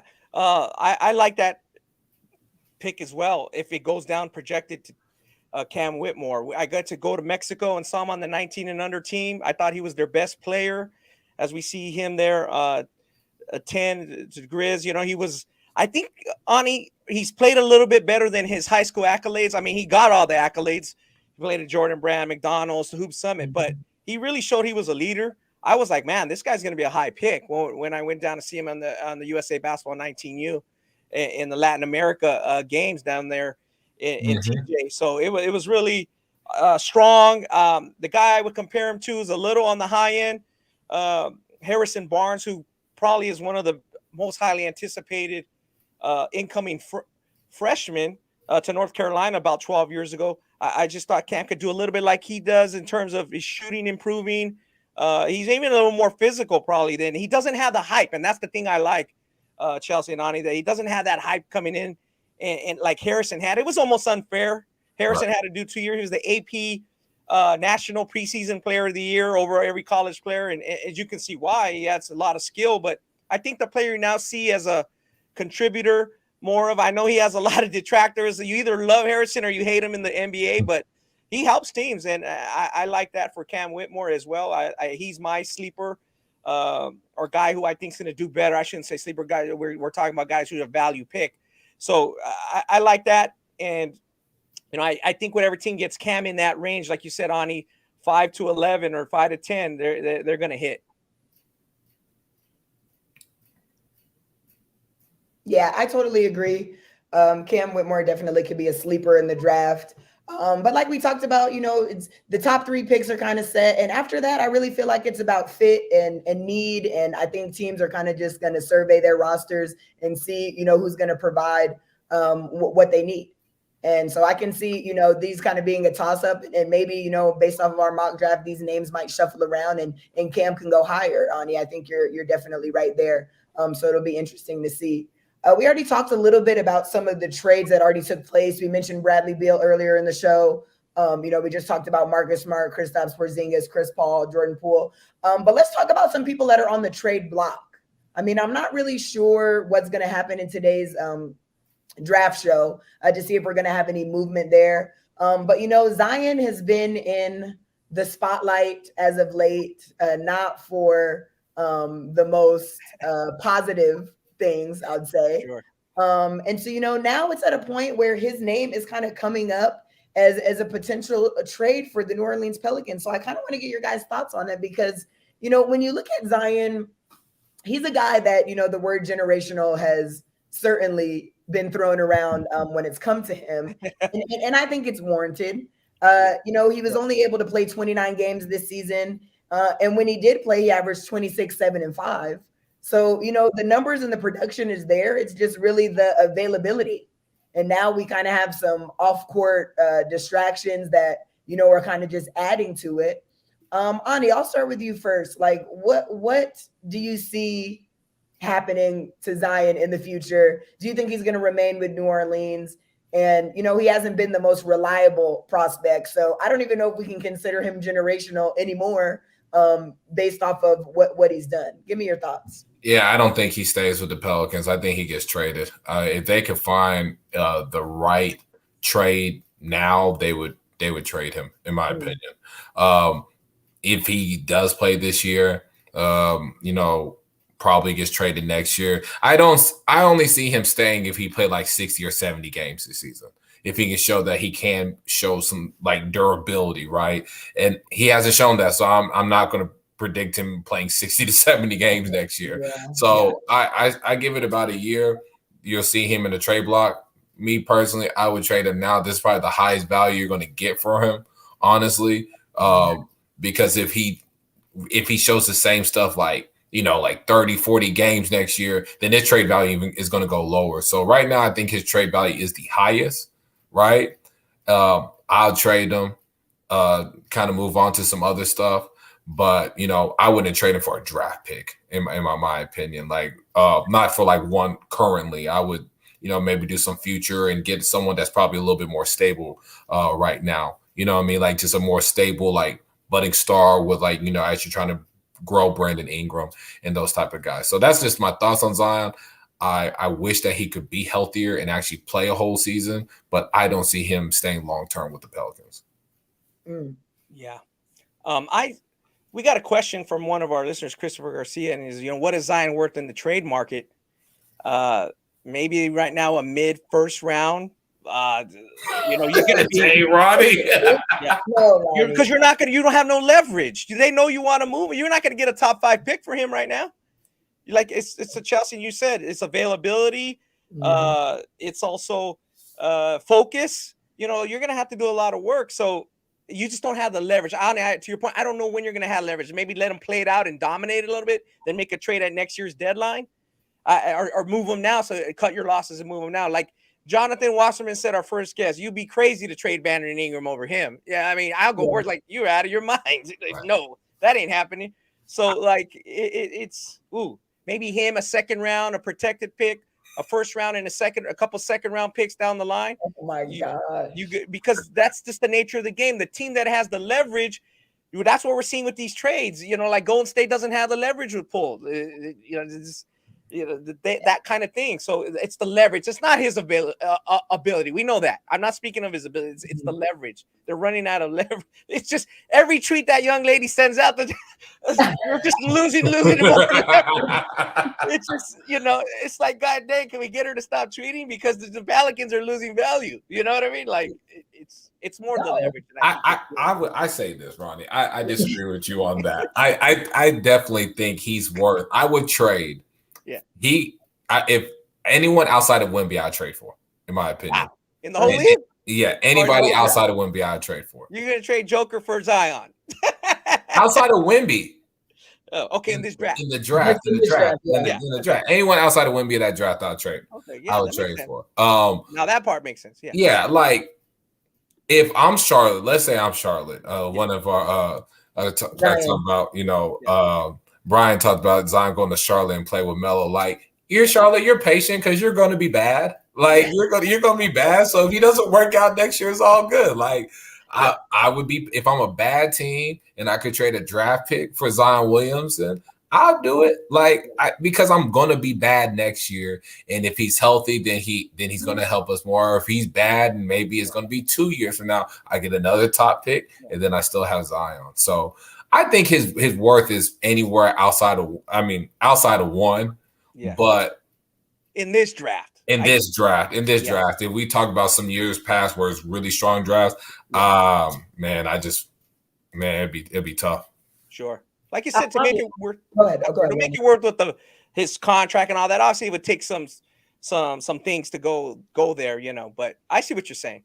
But yeah, they're in a tough spot. It's changed so fast, and we're going to talk about it a little bit. And I'll let Chelsea get in here and speak her mind. Like, we're going to talk about how quickly that can change. And that's kind of been the theme of our shows, how quickly things can change, whether what you're looking for, focusing on the draft, generational picks that don't work out, maybe do work out, injuries, trades. So go ahead, Chelsea. Well, it just made me think about something that Ani mentioned at the top of the hour of the show. Just the risk factor, though. Yeah. Like, you know, New Orleans is hesitant to do this because Zion may go to Charlotte and blow up. And then what? Like, we traded him away for, you know, a measly pick. So I think that's the hesitancy too, because everybody, like Ronnie said, like this is not a question of ability at all. It's of health, it's of weight loss, it's of, you know, off the court antics now at this point. That has really kind of just made the team feel like they need to separate themselves from him. Yeah. But, you know, he might go to another team and have a fresh start and then be everything that everybody thought he was going to be. So I think that's the scary part. If I'm a GM, like, dang, like we need to move on from this guy, but I don't want to see him be great in Charlotte or be great somewhere else. And that's kind of the risk that you take with kind of getting rid of him. Yeah. We have some guests saying, Brian McLean, that's why you're not the GM. I don't know if he's speaking to me about trading him for a 15 or for Ani, you know, what he's saying to trade him for a pick. So we have another question, Ani, real quick, and we'll jump to another subject. Mm-hmm. Would you trade him for the number 3 pick if you're Portland? If I would trade Zion for the number 3 pick? Yeah. You're on the clock. Oh, man. I would get someone more stable, to be honest with you. Like, I mean, if you're Portland, your contending window is a year or 2. Zion is too much of a gamble. If I think you trade for Zion if you're a team that's going to be bad. That's my opinion, because you can be patient. Portland can't be patient, right? So I would trade the pick if I'm looking to contend with Dame and get me like, you know, Pascal Siakam's name's thrown around or something like that. Another all-star, and then building free agency or, you know, however way you got to do it. But I would not trade Zion for that pick because there's too much unpredictability with his health. But if I'm Portland, I would trade that pick if I'm trying to contend with Dame in the next year or so. No doubt, guys. That is some good points. We're going to talk a lot about that level of draft pick. We're going to talk about some more players. We're going to even dabble into the second round. But we're going to talk about some higher line items with our next guest, Rashad Phillips of 2319. He's well known on social media. I think you guys know who he is. And we're going to talk about a little bit old school, new school. Also talk a little bit about positional things that maybe hold people back in their positional constraints, or maybe putting a mislabel on them. I know Chelsea likes that topic a lot. So I think we're ready for to go to our next special guest. Now we're welcoming our next special guest to the Ballislife Draft Show. Rashad Phillips of Sports Talk 2319, the owner of it, publisher, and a lot more in this basketball space. Rashad, welcome to the show. Thanks for having me, guys. I'm excited. It's draft time. I mean, we're all got to be excited, right? Come on now. Yeah, definitely. It's definitely like a holiday for many. So let's just jump right into it. We talk about a lot of things when it comes to the draft, and a lot of things we talk about is ceilings and floors with these players and prospects. And I just want to ask you, does it matter much after the very worst teams? Obviously, the top 3 guys or the top 3 teams want to get a lot better, especially now since little separates the playing teams and those that just miss. If you look at like Chicago, they were leading Miami. They could have knocked Miami right out of the playoff. They were leading in the fourth quarter. And then we're talking about Miami making this finals run where Chicago could have been right there where they are, and Miami could have been out. So is there a fine line? Do teams not focus enough on the best available player and trying to get too many good fits? Yeah, I think it's a case-by-case study. I don't think we can just generalize that statement. I think each franchise operates under its own umbrella and whatever success that they have. Miami Heat does it a certain way. The Denver Nuggets do it a certain way. The Chicago Bulls. So I think it's a case-by-case study. And each year the draft changed with prospects that bring a different variation of skill sets, right? So you may have to change up the way you're going for best player available to fit this particular year. So I think that depending on the team and what they have and the prior success that they had, then you you obviously you try to duplicate that. So the old saying, if it's not broke, don't fix it. So for the Miami Heat, what they did, it worked. What the Denver Nuggets did, it worked. So I don't think we'll see any adjustments from those type of franchises. Sure. Interesting. Okay, Rashad. So speaking of prospects, Charlotte seems like they have a really big decision to make. Do you think Scoot is too valuable to pass up, even though they already have Melo? Or do you think Brandon Miller might be the better prospect and maybe the better fit? Yeah, this is a tough question because I love both prospects because they both bring different elements to the game that is needed. When you talk about Brandon Miller, you're talking about a 6'9" small forward that does a terrific job of stretching the defense, knocking down shots, getting to the basket, and he's just a gamer. I mean, this kid just comes to play night in and night out. Got a chance to watch him in high school, and the first time I saw him in high school, like I knew he was terrific. Now on the other end, you got Scoot, who's a 6'2" hybrid guard who really can play in space. He's physical, he has tenacity, he can score. So they both have these different elements that they bring. But now you look at the Charlotte Hornets and you try to figure out, well, what does that prospect bring to the Charlotte Hornets? If you look at Scoot Henderson, you look at the roster, you say, wow, they already got LaMelo, they got Terry Rozier. So does he go to a jam situation, or do you go with Brandon Miller, where you lost Miles Bridges last year? There's a gap that needs to be filled at the small forward position. So I don't think you can go wrong with this decision. So I think Charlotte should play it safe and go with Brandon Miller at that number 2 pick. That makes sense. Again, it is a big decision, as you said. Now, there's a lot of picks that could be safe or taking a flyer on. A lot of prospects who maybe had a high, high reputation, big reputation in high school, and it's changed a lot in 1 year. And I think Nick Smith is one of those talented enigmas that we're speaking of. Yeah. Do you think the injuries really prevented him from showing that he's a top 5 talent? He was a top 5 talent a year ago. Yeah. Or was just maybe a little overvalued in a relatively weak class? What do you take there? Or do you think his future is a lot brighter than what he showed this past year? Yeah, well, unfortunately, with the injuries, they played a major factor in him, kind of falling.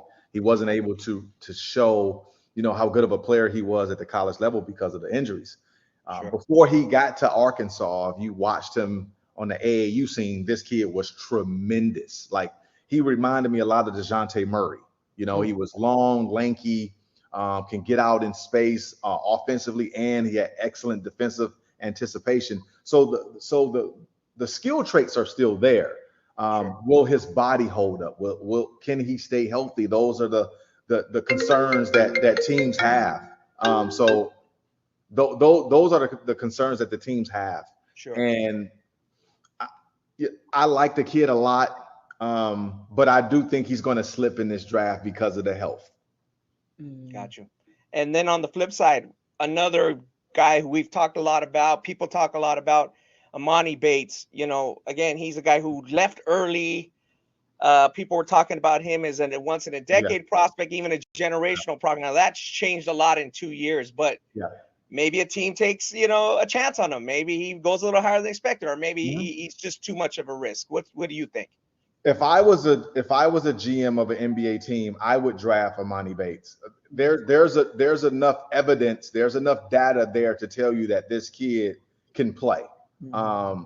What he did at Eastern Michigan, his ability to create separation, to get his own shot, his ability to just generate offense, to carry a team. There's a need in the NBA for those type of guys. Guys that can come in that second unit and really fill it up. I think Amani fills that role. He has excellent range. And the kid is a very good kid, at the end of the day. He's a really good kid. Hey, look, I'm glad social media wasn't around when I was that age, right? I probably wouldn't be talking to you guys here. So we can't hold him to doing things that kids do. So I like to keep everything on the basketball court. If I'm a GM, I'm drafting Amani Bates. Obviously, he's dropped on the draft boards, but the ability is still there to make shots and put the ball in the basket. And that's what he does almost better than anybody in this draft class. Wow. So when you say you draft him, you mean later, or it's win what range? For me, I would take him anywhere between 30 and 50. And it goes to need, right? So it's hard to speculate or hypothetically talk about where I would draft him, but you have to give me a roster so I can look at my roster sheet. Hey, we got the 38th pick, and this is what my roster looks like. Hey, I need a guy that can come in and fill it up, or so I look at the Minnesota Timberwolves. I think they have the 53rd pick. Like, that would be a no-brainer for me if I'm the Minnesota Timberwolves. I would take Amani with that 53rd pick. I think you can hit a home run with drafting a kid like that in the second round, because you don't have to make a financial commitment. Sure. But that kid has to make a commitment to you because he's a second round pick. So he'll be on his best behavior, right? Yeah. He's going to play hard. He's going to give you everything he got. A lot of times these first round picks, they're a little entitled.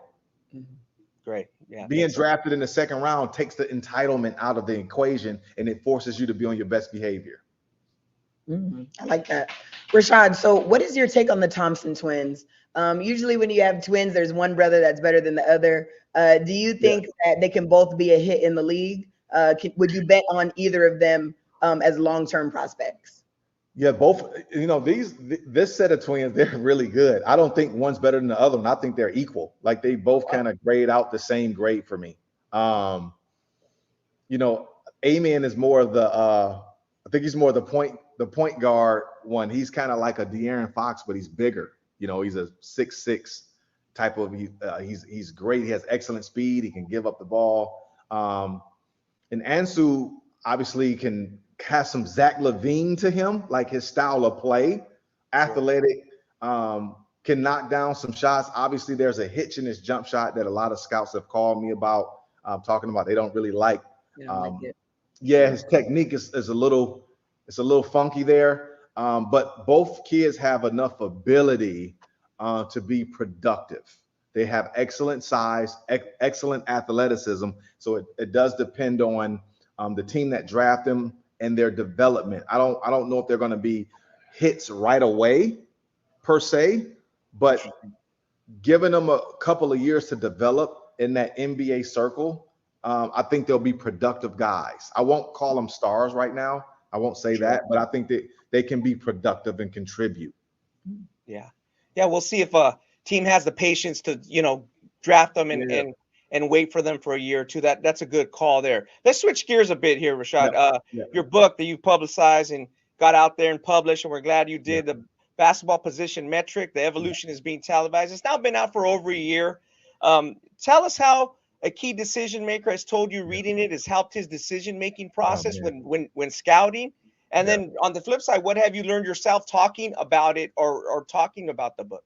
Yeah, I get emails weekly of parents, kids, coaches, scouts that have read my book, and it's always gratifying to really I put my heart and soul into that book, and I really wanted to give back to the game that gave me so much. That was kind of first and foremost, and I wanted to update the terminology of the game. I think we're operating out of an old manual, sports wise. I just think the manual that us in general as a basketball community, we're operating out of this old manual of positions, and the way the game is played today, I think it needed an update. So hearing from people saying, hey, Rashad, like this chapter here about this player, you really helped me find this. I had a parent send me a long email about he read the stretch big chapter of my book, and his son was able to find his identity in my book, and it helped his season this year. And his son was a 7.4 rebound player, and after kind of reading my book and explaining it to his son, this kid averaged 17 points and 11 rebounds this year just from reading my book. So that's what I wrote it for. Those stories never get old, and I hope it continues to spread so we can kind of uplift and update the game to help everybody understand that evolution is upon us and is inevitable. Definitely. Rashad, so, speaking of metrics, there's always a lot of talk about value picks in the draft. Are there any prospects that you feel might be a bit undervalued, maybe because they've been mislabeled so far based off of like traditional metrics? Love that question. And I have the perfect player. Y'all probably going to look him up when we get off the line here. So Tracy Jackson Davis out of Indiana. I think that he's being misvalued in this draft. Now, he's around 6'8". I would call him a hybrid post. He is a tremendous player. He's quick. He's twitchy. He can switch out and guard people. He's an excellent playmaker. He'd averaged 20 points, 10 rebounds, and 4 assists for the Indiana Hoosiers this year. And he's not being talked about enough because I think NBA teams are not valuing what he brings to the table. So he's the perfect player that I see being drafted later on in the first round or early in the second round that's going to bring extreme value to a team. Yeah. Now, do you think it's just since his high school days, he's just been mislabeled as his position? Or do you think more they're just not seeing his game and where he fits? I think he's been mislabeled. And that's what, and again, this is why one of the reasons why I wrote the book, to help kids and prospects like him. I think he's been pigeonholed as a back to the basket big, or the word I hate using, tweener. Like they call him a tweener, meaning that you're stuck in between positions, like you don't really have an identity. And I think that's kind of hurt him, even though his production is at the highest value. 20 points, 10 rebounds, 4 assists at the college level is ridiculous. Yeah. So I mean, he has lottery talent, and I would draft a kid in a lottery like that because he's just productive and he gets after it. Gotcha. Mm-hmm. Besides, go ahead, Rashad. Besides Tracy, can you give us a player that you know is going to come off the board later than they actually should, and why you think that he's a good pick? Oh, y'all getting all my players. What y'all doing? I gotta save some of this for when but see, here's the kid I love, honestly. I love Ben Shepherd out of Belmont. Y'all got to look up Ben Shepherd out of Belmont. 6'6", terrific jump shooter, shot 42% from 3. And I know people are talking about the kid out of UConn and how he's the best shooter in the draft, and I think he's one of the best shooters. But this kid, Ben Shepherd from Belmont, he might be the best catch and shoot player in the draft. He should come off the board real early, but he won't. Some teams are going to sleep on him, but this kid is fantastic. I love him. Wow. Let's switch boards a little bit. I know you don't want to talk about every player, and we don't want to, you got other things you got to do. I got to save some players now. Yeah, exactly. We got to, we're about an hour out from the actual draft starting. So looking ahead, again, we're 224, 225. You've watched some EWABL. You've seen these guys. You've heard their names. Cooper Flagg, Cameron Boozer, even AJ Dynasta in the 226 class. Are they kind of generational prospects, or is any one of them a generational prospects? Or are we getting a bit ahead of ourselves, kind of as we did in the industry, maybe with a little bit with the Monty Bates and some of these other guys we're talking about? Yeah. We have a tendency to do that. We get ahead of ourselves, but here we are again, and these guys are going to be talked about in the future. We got to slow down, man. Yeah. We got to slow it down just a tad. Yeah. We in the media, we love to create these narratives around these kids, and we set a lot of kids up. And they fall hard because of us. Sure. We set kids up to fall hard. It's not the kids' fault. It's our fault. We put them up on these pedestals, and when we put these terms around their names like generational and once in a lifetime, and we do that. Yeah. The kids don't do that. We do that. We put these names and terms around them, and when they don't live up to our terms and our standards, we call them failures and we call them bust, and really they're not. So we, as a basketball society, basketball media, we got to slow down with throwing out the term generational. There's probably been, off the top of my head, I would probably say 7 to 8 generational high school prospects. I would say Lou Alcindor, Sure. Wilt Chamberlain, LeBron James, Kobe Bryant, Chris Webber, Magic Johnson, Isaiah Thomas. Like, that's 7 off the top of my head. Sure. Yeah. That's Like, 7 out of a million. Like there's millions of players to talk about. Like, you see what I'm saying? And that's the word, generational. Like, coming out of high school, like, we just knew like they were going to hit. Yeah. Rashad, real quick, talk a little bit about that. 96 round ball classic. We didn't tell the people your talent, your title there. We label you as in the media now, but a lot of people, as you know, would say Tim Thomas, and I've told Chelsea and some other people on my podcast how good he was young. But that's from the media standpoint. That's from the scouting side. But tell us from the player side, what made Kobe the guy, and the guy who was going to maybe show by that game or even a little earlier that he was going to be the guy.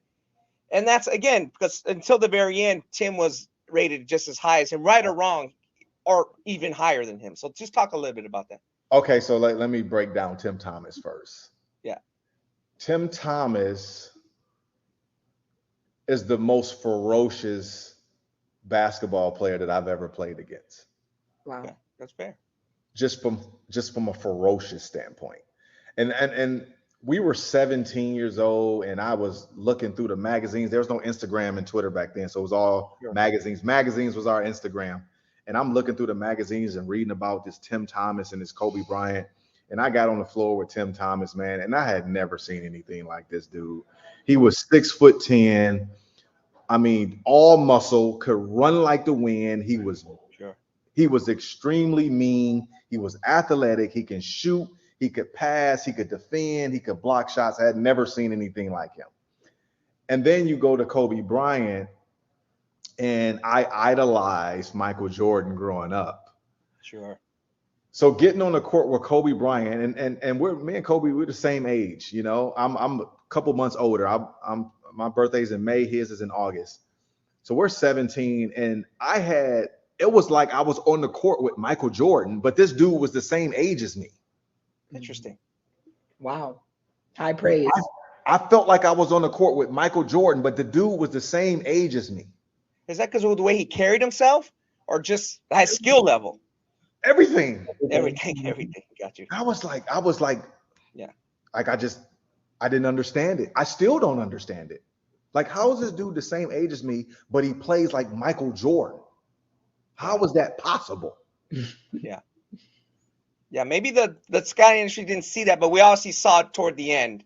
You know, by the time you played in that game, people were seeing it. But you know, from the player standpoint, want to always get a player standpoint because they might see something different. Yeah. You know. Yeah, absolutely. Rashad, I have one more kind of draft related question for you that I was kind of thinking about just listening to you talk. So, you know, the Denver Nuggets were able to win a championship this year, first one in franchise history, and they were able to do it kind of through the draft. Yeah. So I'm just curious your thoughts on, do you think teams will put more emphasis on just drafting and going through the process of letting their players grow and acquiring the pieces that need to fit around them? You know, we're seeing this kind of dynamic of super teams and everybody trying to trade, but I feel like Denver has shown people, hey, you can do it this way. It just takes time. Yeah. So what do you think about that? Yeah, I think when the new collective bargaining agreement comes out, they're going to try to end the super teams, right? So with that being said, teams are going to have to go back to doing their homework. And the Denver Nuggets, they do their homework. They draft well, they develop well, and they have a system in place. It's a copycat league. So once you see a team having success, the next team is going to try that, right? So the next team is going to say, you know what, let's draft the correct way. Let's trade the right way. Let's not overcompensate our salary cap. And let's not try to just get press clippings, and let's play basketball the right way. So you're going to start getting other teams that takes on that Denver model. For 5, 6, 7 years, everybody's trying the Golden State model because they were successful, right? Everybody copycats what works. So to answer your question, Chelsea, yes, you're going to see teams drafting better. You're going to see teams doing their homework more, and really relying upon their scouting team to find the right players to put in and surround their superstars with.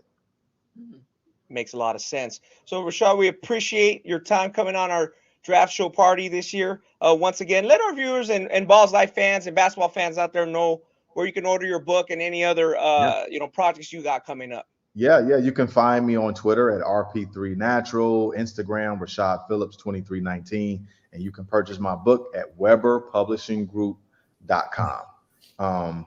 I really excited that you guys brought me on. I'm excited for this draft that's about to happen in a couple of hours. I got to get to it. I can't wait. Hopefully all of my predictions, they come true. So I'm excited, but thank you guys so much for having me. Appreciate it. Thank you. Thanks for joining us. Take care. Man, it is always good to hear my boy Rashad. Got to see him in Atlanta for Nike YBL, but I really like his point when he talks about the high school guys like AJ Divansa and Cooper Flagg. The media just needs to calm down on labeling the next guys, as we see like Amani Bates, who's picking back up. But I want to get y'all's thoughts. Do you feel like media needs to calm down, or you think it's in a better place, or just what's y'all's thoughts? I'll start on it because I love this topic. I totally agree with Rashad. I believe in terms of generational talents, it's really a short list, guys, and we can go over the list a little bit later. But I just think that we set the kids up for failure. I've said this kind of on previous podcasts because a lot of times we're doing these comparisons, and while they're warranted and while they're fun, I think we always give the ceiling or the cream of the crop. Like if you're going to compare anybody to a LeBron James or compare anybody to a Kevin Durant, like these are the best players in the world. And I think it's okay for these kids not to become that. The goal is to make it to the NBA and to stick. So if I have a 10-year NBA career, then I did it. I won. I don't have to be Kevin Durant. And the chance that I become Kevin Durant is just very slim. So, I really hate when we put those expectations on these kids. A lot of them, fresh out of college, very young, 19, 20, 21, it just ends bad sometimes. And, Rashad mentioned Amani Bates, who's back on, ascending now and hopefully kind of work his way back to being maybe a first round pick. But it's just really hard. It's really difficult to just give these type of comparisons, and really with all the expectations and you never know what's going to happen, the uncertainty as well. I think it's just a challenge. We look at Zion, who I am guilty of, calling him a generational type player. And look how his career has been up until this point. He's been unavailable. He's been hurt. So yeah, he's good when he plays, but what are we going to say about Zion's career 10 years from now if he continues on this same track? So yeah. I think it's just unfair, me personally. I don't really like it. Yes, there is some generational talents, but I think it's a short list that you can probably count on two hands. That's my opinion. Ronnie. Yeah, I'll keep it short and sweet. I mean, if we didn't, you're talking about Zion, and it's like, would our Ballislife fans not want us to put on highlights of him? Of course they will. So it's they want it. That's how we're here. That's why we're here. So in many respects, so, you can't, the media is not going to go nowhere. I agree with Rashad. I agree with you, what you're saying too. There are not too many generational guys. Monty, no, not generational. Cooper Flagg, those guys, borderline, maybe not. Anybody in this draft besides Wemby, no, not generational. Maybe 10 guys, 12 guys, a dozen is makes sense. But yeah, that's not going anywhere. So we're going to have to deal with it. It's only getting bigger. It's only getting easier to communicate with people, follow prospects from around the country, around the world, instantly feel like you know them. And we get to see it's all played out in real time. Look at AJ Divansa. He's 226, and we're talking about him a lot already. We're going to talk a little bit about 224's drafts later before we get on. We have so many great topics. So I thank everybody for sticking with us. And I think now Ani wants to talk, about a little bit about our second giveaway. I know everybody's kind of waiting for it, so we'll jump into that. But we'll after that we'll get into our all-time generational picks, and then we'll move forward. Yeah, so we're gonna do our second giveaway of the show. Use the hashtag BIL deal. That's BIL Ballislife. So hashtag BIL deal in the chat for your chance to win a $25 gift card to the Ballislife shop. We'll announce the winner in 5 minutes. We may have what's my man that just won it? Who won the last time? They may get another one. They may get $50 in their pocket. We'll see. Yeah. RFD or something like that. He's been on the chat. He'll be there. Some people had some good questions they want to talk about, sleepers and things like that. I think a lot of people want to, they said Bates is if he would have went to MSU, with Izzo, CB mentioned that it might be a different trajectory. Again, he's going to have to work so much harder now. As Rashad said, he's probably going to be, maybe he sneaks in. We'll see by the end of the night, but probably be a second-round pick. He's going to have to make the team. He's probably going to be in the G League a little bit. At some point, a lot of these guys are going to be in the G League a little bit in the second round, maybe even some of the late first-rounders. That's the difference between guys who are productive, kind of like Jalen Williams, and a guy like a Dalen Terry who spent a little bit of time at the 18th pick last year in the G League. But wanted to touch up on a fun topic before we move on, and like our all-time generational picks. Everybody's in a draft. Everybody's available. Ani, I'll start with you. Like who's 1, 2, 3, and then kind of like as I guess you can answer this after Chelsea gives her, like, where does Wemby fall in all this? So, and maybe he's in your top 3. So, who is your top 3 all-time draft? Everybody's available. Your generational picks. Ooh, wait, man, you put me on the spot right here, but I got you. Number 1, I'm going to go LeBron. Just LeBron, number 1 pick in 2003 draft. I mean, we see him with St. Mary, just athletic. He just did everything, especially in high school, was nationally ranked. I mean, he put his team on his back, and they were one of the best, if not the best team in the country at the time. He lived up to the hype. He even exceeded the hype. I mean, he's now number 1 all time in scoring in the NBA. 4 championships now. I mean, LeBron will be number 1 for me. I mean, it's not even close. Number two for me would be Kareem Abdul-Jabbar. Sure. During COVID, I didn't get to see Kareem, but I got to see a lot of YouTube videos because I was bored as hell, and just seeing his length, his athleticism. Obviously, he really developed the sky hook, in the NBA. But seeing him just block shots, just send it to the crowd.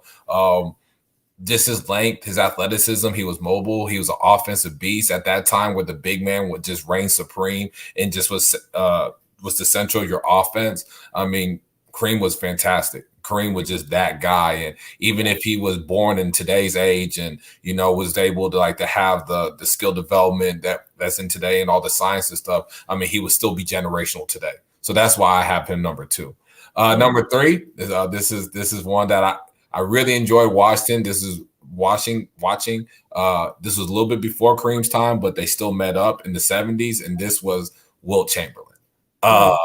Wilt Chamberlain, to me, I loved watching him. He was the first just generational talent in the NBA as far as draft. I mean, obviously Bill Russell was dominating, but we wouldn't call him a generational talent. He was just a freak. A 7'1", long arms, dunked everything. Couldn't make a free throw to save his life.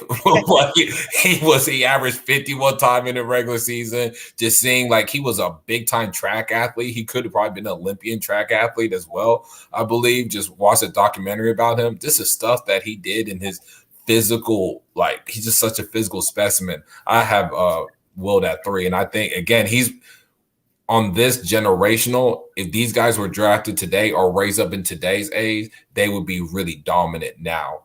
So that's why I have, LeBron 1, just because he exceeded expectations. He has super high expectations. Then I have Kareem, and then I have Wilt Chamberlain at 3. Yeah. Okay.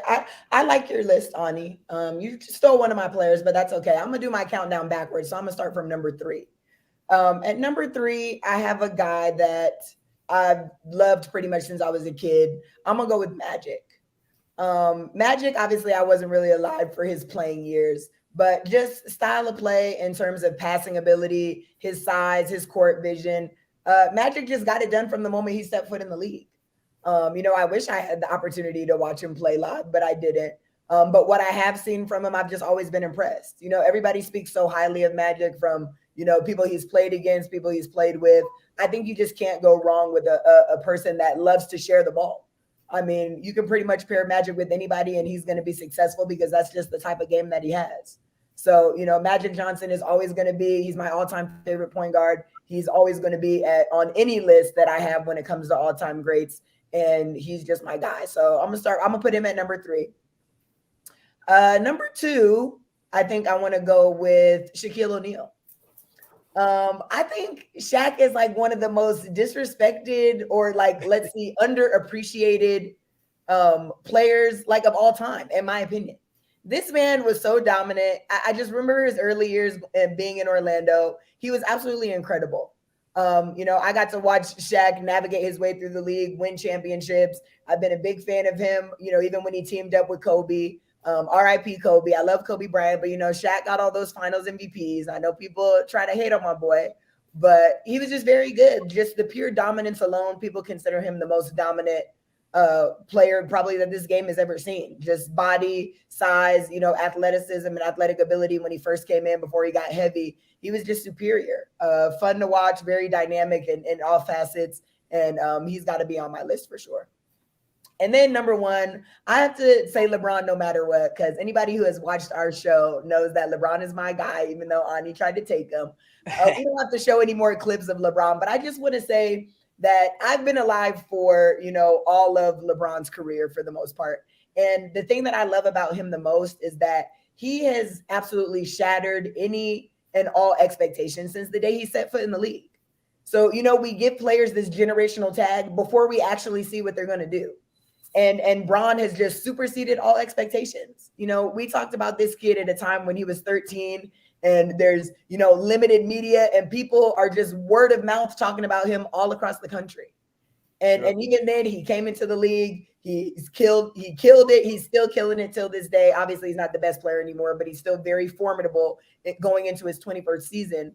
And, I'm just totally fascinated about his play style, his playing ability, how he makes people better, how he's able to orchestrate, pass, IQ. I'm just a huge LeBron fan, and I think everybody knows it. So he would definitely be my number one pick all time.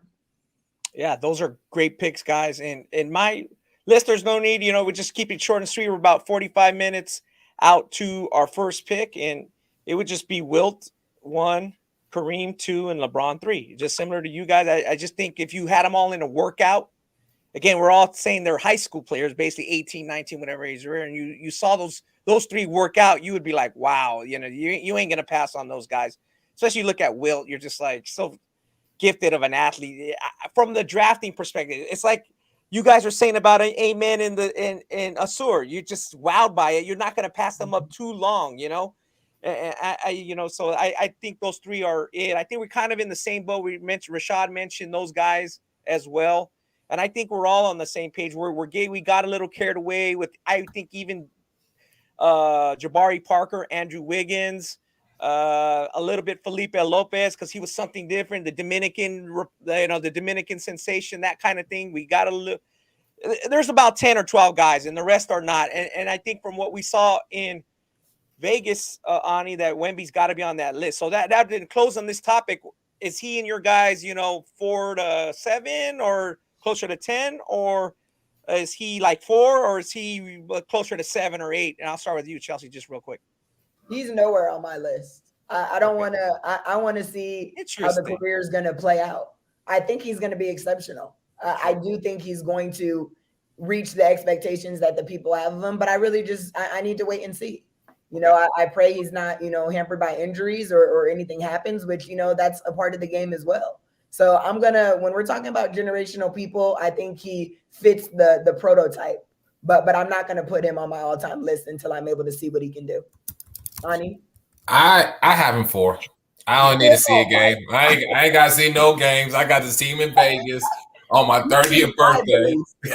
And he is 4 for me. I ain't never seen nothing like this a day in my life with Wemby. So Wemby will be 4. And you know what? There's another guy that we miss. I'm going to just say it. He's a generational, and that's Yao Ming. I mean, let's go, Yao. We got Yao Ming on here. This is my opinion is Yao Ming, but 7'6", tall.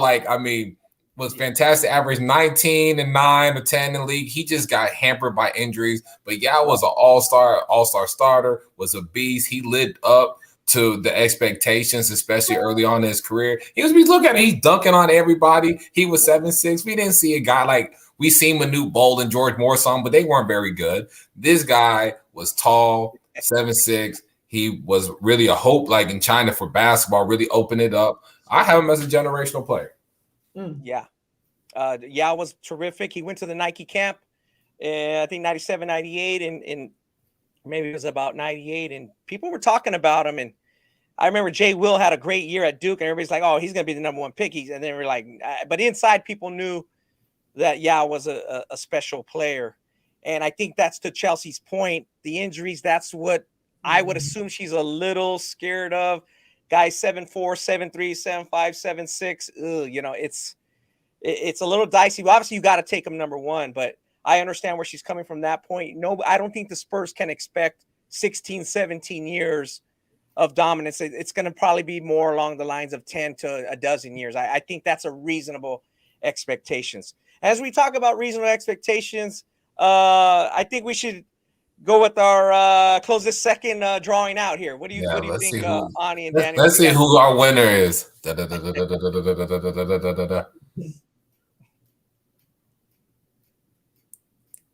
Yeah, that's pretty. A lot of guys in. Ooh, okay. APSU, or is that APSU?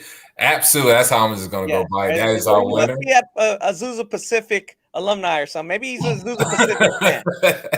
Yeah, but fan of Raymond Tutt and Ronnie Wimbush and some of those guys that played at Azusa Pacific. Maybe not. Maybe that's just his name or something. Anthony Porter. I don't know, but maybe he'll tell us. APSU, if you're out there, send us your email. Please send your email. We'll give it to you. We'll give you a discount. We kind of talked about broad topics with Rashad, and we hit up on generation. I think we spent enough time on that. I think for the rest of the show, we're going to talk about this draft and some second round guys, sleeper guys, the guys that want to get into it. Again, we're about 40 minutes out. We appreciate everybody who's stayed with us. With our next guest, Krysten Peak of Yahoo, she does her homework on the draft.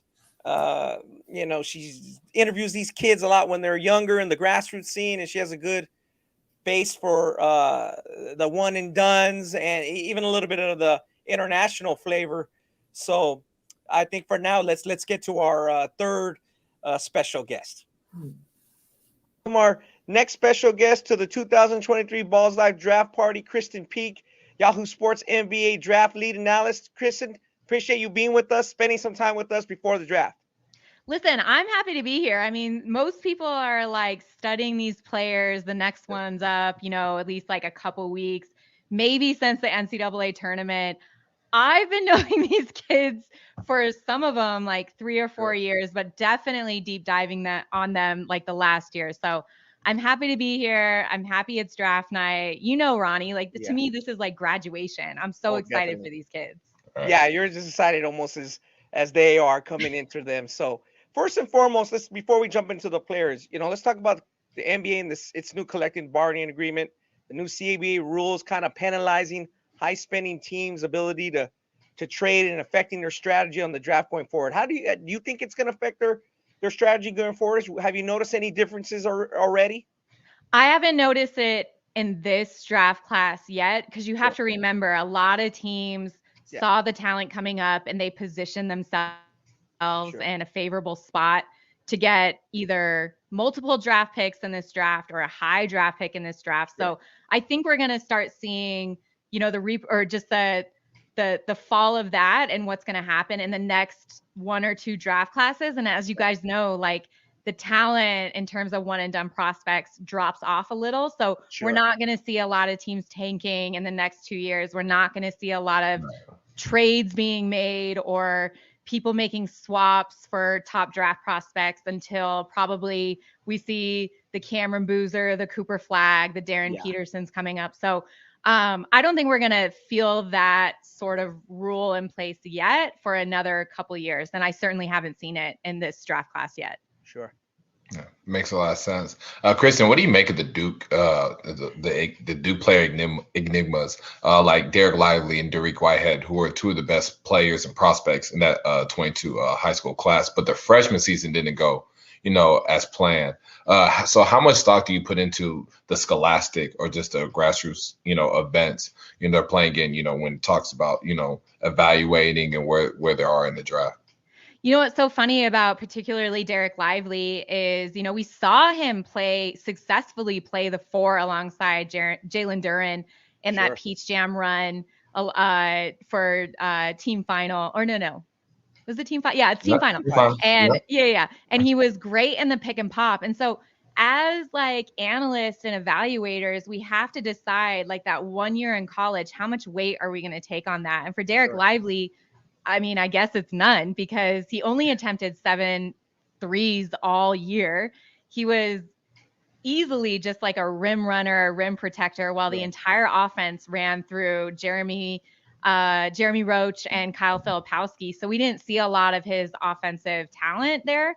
But what we saw in his pro day, I think what NBA executives were so excited about was not only his length and like his motor improved, but also his 3-point shooting. He was shooting it confidently. Wow. He made a ton of threes. And so that's why we're seeing him rise up the draft boards. And I think that honestly, not just Duke, but it happens with a lot of college prospects where the NBA game is totally different from the half court set and what, you know, college programs want to run. So when we see them hit the NBA, they have a little bit more spacing. They have a little bit more freedom. And that's what we're seeing with Derek Lively. And that's why we're seeing him rise up more to that lottery position. Got you. Yeah. You know, with Derek Lively, like you said, and if he wasn't the best prospect, as far as like the team and the production and players, Dariq Whitehead had as good as high school season as anybody. And then he had some injuries. So talk a little bit about Dariq and his scenario and as we head toward draft night. With Dariq, it's one of those things where it's like, okay, the NBA scouts, like we all know, are able to go out to more and more high school events. So it's not like they didn't get a chance to see Dariq. Like they were at Peach Jam, they were at everything. Like they were at Hoop Hall. Like they saw a lot of him at Mount Vernon. So they know what a productive two-way player he can be, and especially with his size. So I imagine like an established team towards the back of the first round is just going to take a swing at him and let him heal his foot correctly, because you know that's kind of like the messaging coming out of his injury is like he rushed back onto the court, whether that was his decision or the Duke staff's decision. You know, getting to an established team, allowing that time to heal and grow into what they want him to be. There's a lot of value in that. And there's nothing more than NBA teams value than youth and upside. And Dariq has both. So I can totally see him, you know, not slipping out of the first round and having an established playoff team taking a chance on him and letting him develop. Yeah, that definitely makes sense. Like we said, he's obviously very productive, arguably even more productive than Lively at the high school level. So, you know, it looks like Denver's headed toward a dynasty. Obviously, we don't want to throw that around like too loosely, but boy, they're young, they're big, and they're talented. So you think it slows down quick fix moves like we've seen in the past recently with like Kyrie Irving, James Harden, and have teams looking toward the future? Like you said, the drafts are not overly talented, doesn't seem like coming up. And teams, do you think they're like, hey, we're not on Denver's level yet. Let's think long term? Well, what's so funny is when, you know, the trade for Brad Beal to Phoenix happened, you saw all of the Denver beat writers, all of Denver Nuggets Twitter hit the scene, and they're just like, oh, we're still trying to build super teams and like making memes of it, like showing, no, we did it the right way. We drafted Jamal Murray, we drafted Nikola Jokic, we built around them. And look how good these are what we're producing now, you know, like we're going to win championships. So they were kind of like making fun of the fact like, oh, people are still chasing super teams. But I think they have to. I think the Phoenix Suns had to make that move in order to compete with a powerhouse like Denver, because Jamal Murray, I mean, as good as Jokic was, Jamal, I think, is going to be the player coming up that when all of us like talk to young prospects, when we ask, oh, who do you watch a lot of? Who do you like? And the young guards are going to say, they're going to start saying Jamal Murray. Sure. You know, I don't hear a lot of bigs saying like, oh, I watch a lot of Nikola Jokic, but in the sense where like Denver is going to be, you know, competing for the championship now that they have that confidence. And so in terms of drafting, I mean, we're going to have to wait and see what San Antonio does. How long does it take for Wembanyama to get a championship? Do you know what I mean? And like what it took Jordan 8 seasons, it took LeBron 9, you know, so, or however long, like how long did it take LeBron? No, it didn't take him 9. It took him 6 or 7. Yeah. It was 9. It was 9. It was 9. Was it 9? You guys okay. first 11. You guys first 11. Yeah. Okay. Like it's a long time, but you know, for the people that want stuff right away and want to compete, for a team like Phoenix, who already have established all-stars, like they're going to make those trades all the time. Right. And like, it would not surprise me in terms of that when we're looking at Kyrie with Luka, if Dallas, after all they did, to tank in the end of the season, they couldn't even tank right. That 750,000 fine. They might not even keep that pick. Like, who knows what they're going to do at 10? Sure. Right. Speaking of Dallas, teams that, have to do this balancing act somewhat of keeping the stars happy, but also win, like Dallas with Luka or Portland with Damian Lillard. So what teams do you feel that if they grade really well in the draft can make a big time leap going forward? I mean, honestly, I feel like if Scoot Henderson falls to 3 and Charlotte takes Brandon Miller, Scoot is already entering the league with 2 years of G League experience. He's dominating at that level, which is unheard of. He's working out with Steph Curry. He has an NBA ready body. He has the mentality of like a dog on the court.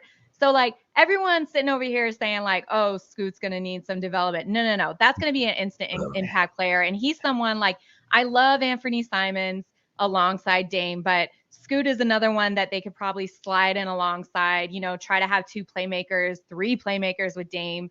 And I think he's going to be productive, which is why like the conversation at 2 is so just up in the air. Like, what is Charlotte going to do? Are they going to take best available prospect, which is Scoot, or are they going to take Brandon Miller, who fits more seamlessly, in the backcourt on the perimeter with LaMelo Ball? So I think Portland's one of them.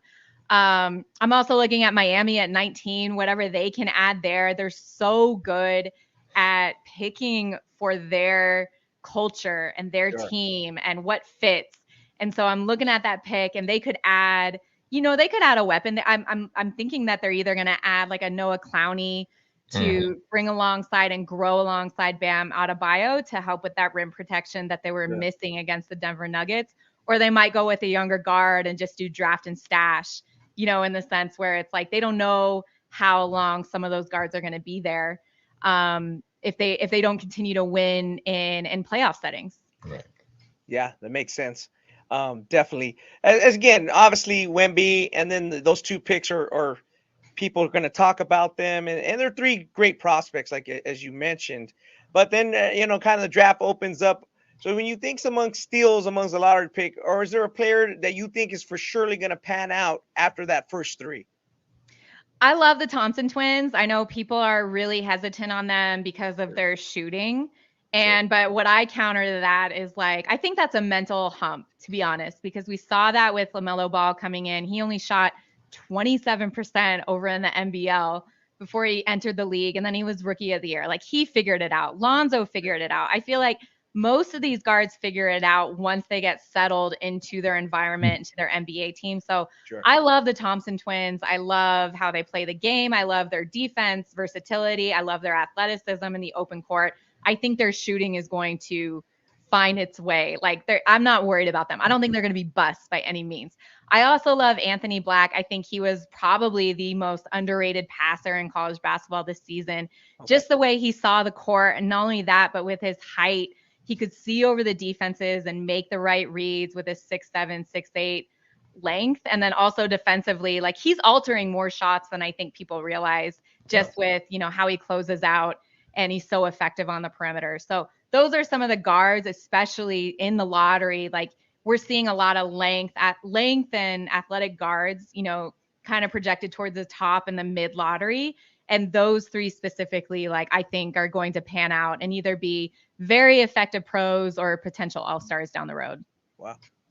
Yeah, Krysten, Utah has 3 picks, I believe 9, 16, and 28. Yes. Are you getting any strong indication that they're going to do a package of maybe, I wouldn't doubt all 3, but like the combination of the 2?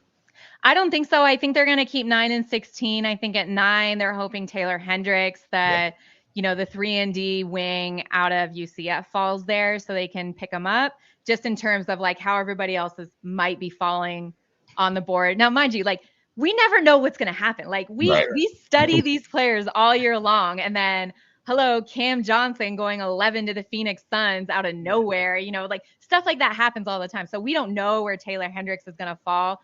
Like, he's a player that I think Orlando could pick up at 6, even all the way up to 5. Like if Detroit is like, we just don't know how these other guards are going to gel with the other 2 guards that we've already invested in Cade Cunningham and Jaden Ivey. So we're just going to take what we know. We're going to take Taylor Hendricks at 5, whatever. But if he falls to 9, I think they target him at 9. And then at 16, they're looking for a primary ball handler, whether that's Kobe Buffkin if he's there, Keontae George, who just worked out with the Jazz recently over this past weekend, or Jalen Hood-Schifino. So I think those are, 3 players at 16, if they fall that far, that the Jazz are looking to fall. And I don't know if they keep their late first round pick. They might try to if somebody else wants to get in the mix for a player around there, then I'm sure they'd be happy. They'd take that phone call in a heartbeat for sure.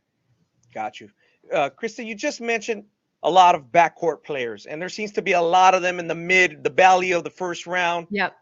10 to the Nets back-to-back picks in the early 20s. Who do you see as a stock riser in that range from about 10 to the early 20s?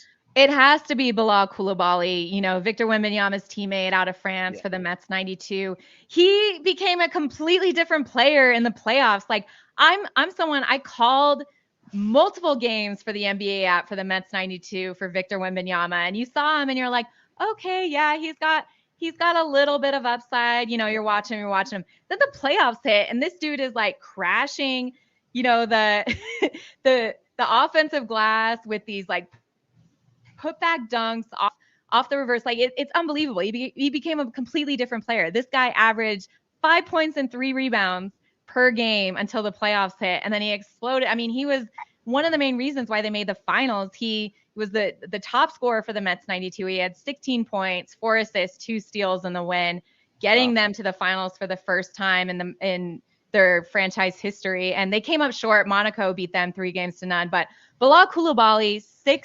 7'2", 7'3" wingspan. He's one of the youngest guards in this draft and just screams upside. Like a lot of NBA teams love him. They want to develop him. So he's someone we're seeing rising to probably the late lottery or mid first round. He has to be the biggest name. And then also Kobe Buffkin. Like I talked to a player. I was at the U19 tryouts and I was talking to a player and he said, oh, I've been in the gym with Kobe Buffkin and Keontae George. And let me tell you, Kobe Buffkin is a bad MFer.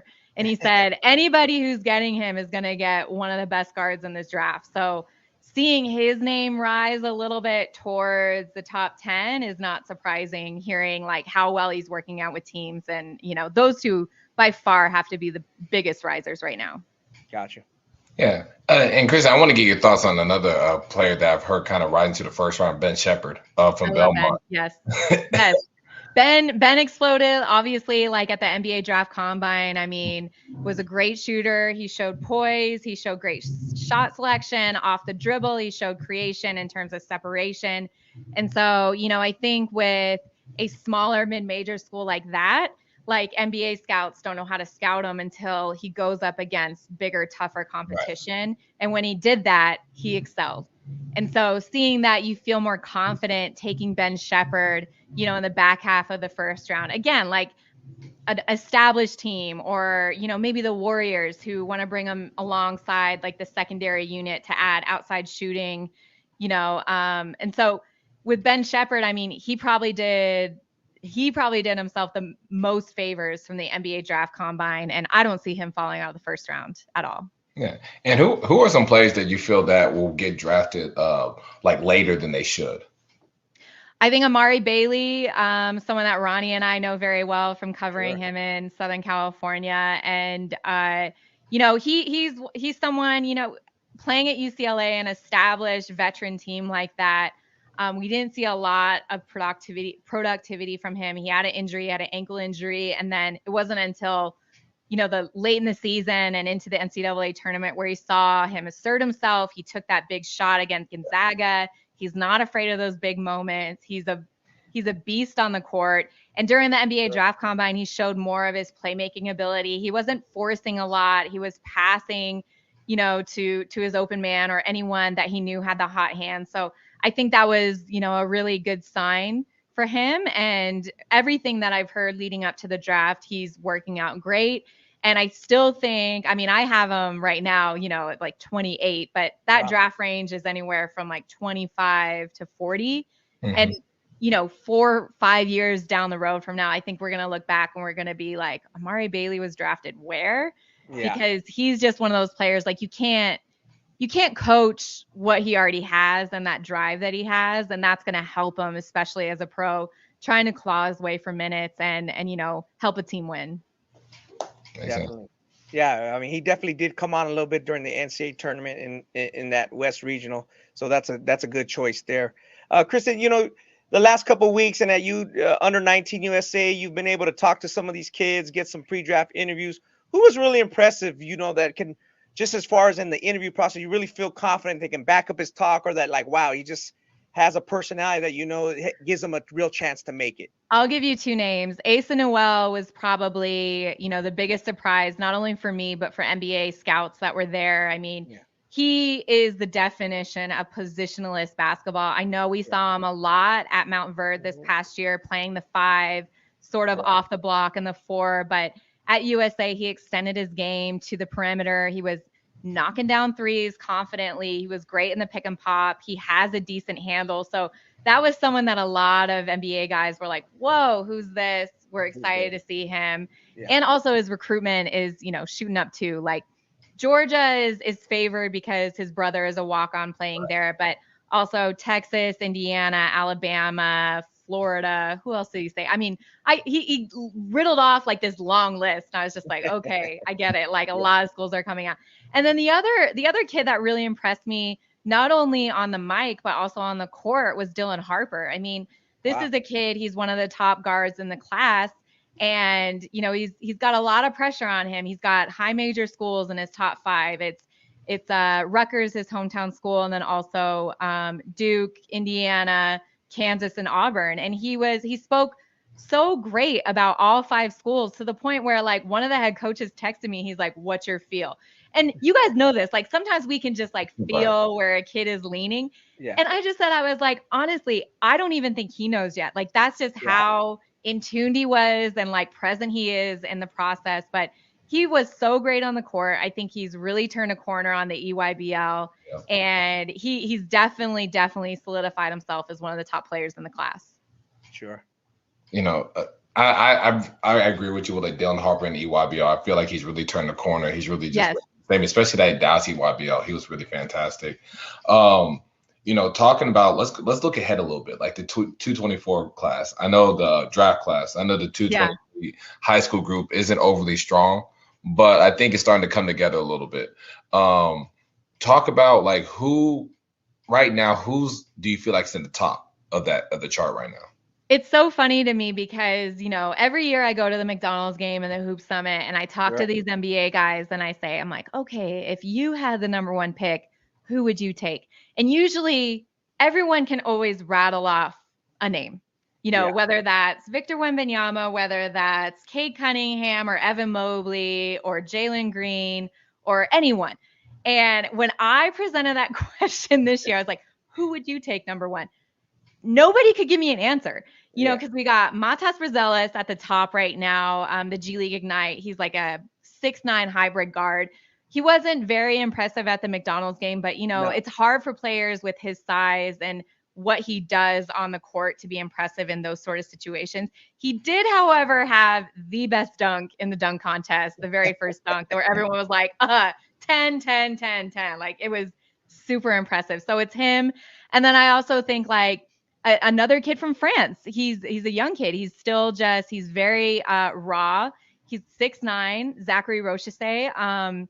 He was also at Nike Hoop Summit. So on upside, teams are looking at him for upside.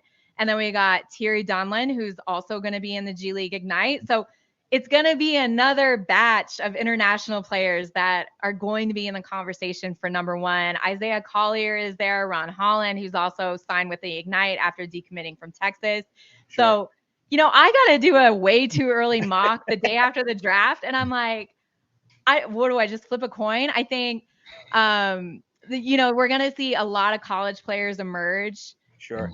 Bobby Clintman, who removed his name after saying he had a first-round promise who's now probably going to go to the NBL from Wake Forest. I think he's going to be, in the consideration for a lottery, depending how productive he is there, along with AJ Johnson in the NBL. So everything is kind of up for grabs, I think, in the 2024 class. There's a lot of talent, but there's just not a lot of like surefire star power in this class. And we're just all going to have to wait and see how it develops, if that helps at all. Yeah, that makes sense. Definitely. So, we're about an hour out from the draft. Obviously you're going to cover it through the night. Let our viewers and fans out there know where they can find your post-draft reactions and that way too early mock. Where can they find that later this week? I know. Well, it'll literally be posted tomorrow, but okay, you can find me on Twitter at Krysten Peak, or you can read all my draft coverage from tonight. I'll be interviewing all the players after they're drafted, probably the top players in the lottery. You can find those at Yahoo Sports, and follow me on Instagram too, where I interview all these high school kids too. I mean, I just stay in the gym, Ronnie, I can't help myself. This year you're going to be staying in the gym a lot, like you said, because there's a lot of unanswered questions about next year's draft. So we appreciate your input on this draft. We'll look forward to your coverage going into next year. So thank you again for joining the show. Thanks, guys, for having me. Take care. Wow, I really enjoyed listening to Krysten. She had a lot of great insight just about players and her process and what she does when she's kind of breaking down and doing evaluations.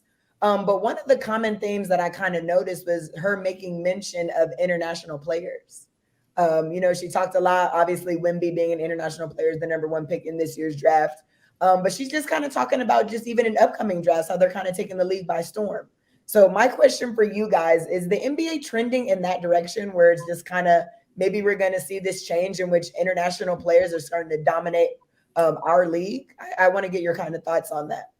Start with you, Ani. Yeah, I think just more, I don't know about dominating our league, but I just think the very best international players are going to be at the top of our league. When you talk about dominate, I'm thinking like, your bench is going to be full of them. Like your starting five is going to have 3. Out of your 5 is going to have 3 of them. But I do think we're going to see for a long time the best international guys are going to be at the top of our league. And that just a testament just how the pros, the system and the development processes over there from the youth level all the way up compared to here, which is not bad here, but it's more focused on development and skill and feel, where here we it's more on, especially in the youth level, Ronnie can attest to this, like athleticism, just playing, whatever, and then just we have a lot of guys do the same thing, but like the best just kind of rise up and then they kind of separate themselves. Yeah, I feel the same way along the lines, a little different, but yeah, we get a lot of guys even in this draft, from 10 to 30 that are very similar in terms they're all athletic, as we say, especially the American-born players.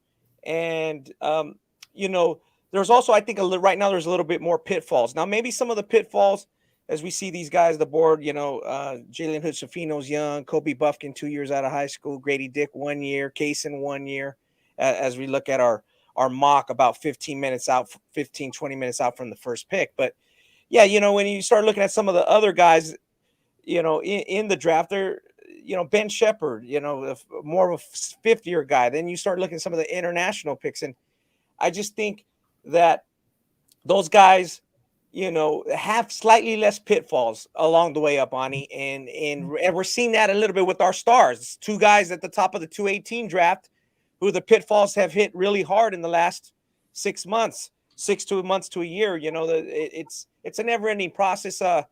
We, as Rashad said, we elevate our stars so quickly. It's a lot for guys to handle, where as you look at Joker, the best player in the league right now, 41st pick, right? Was he 41st or 42? Yeah. 40. Too low. Too low, but it's because, again, you're talking about the development. And next year, and I think in 225, we're going to talk about a lot more international players. So to answer your original question, Chelsea, I don't think they're dominating or taking over. I just think they come in ready. They come in with the right mindset. Not as many. They only have one avenue to succeed.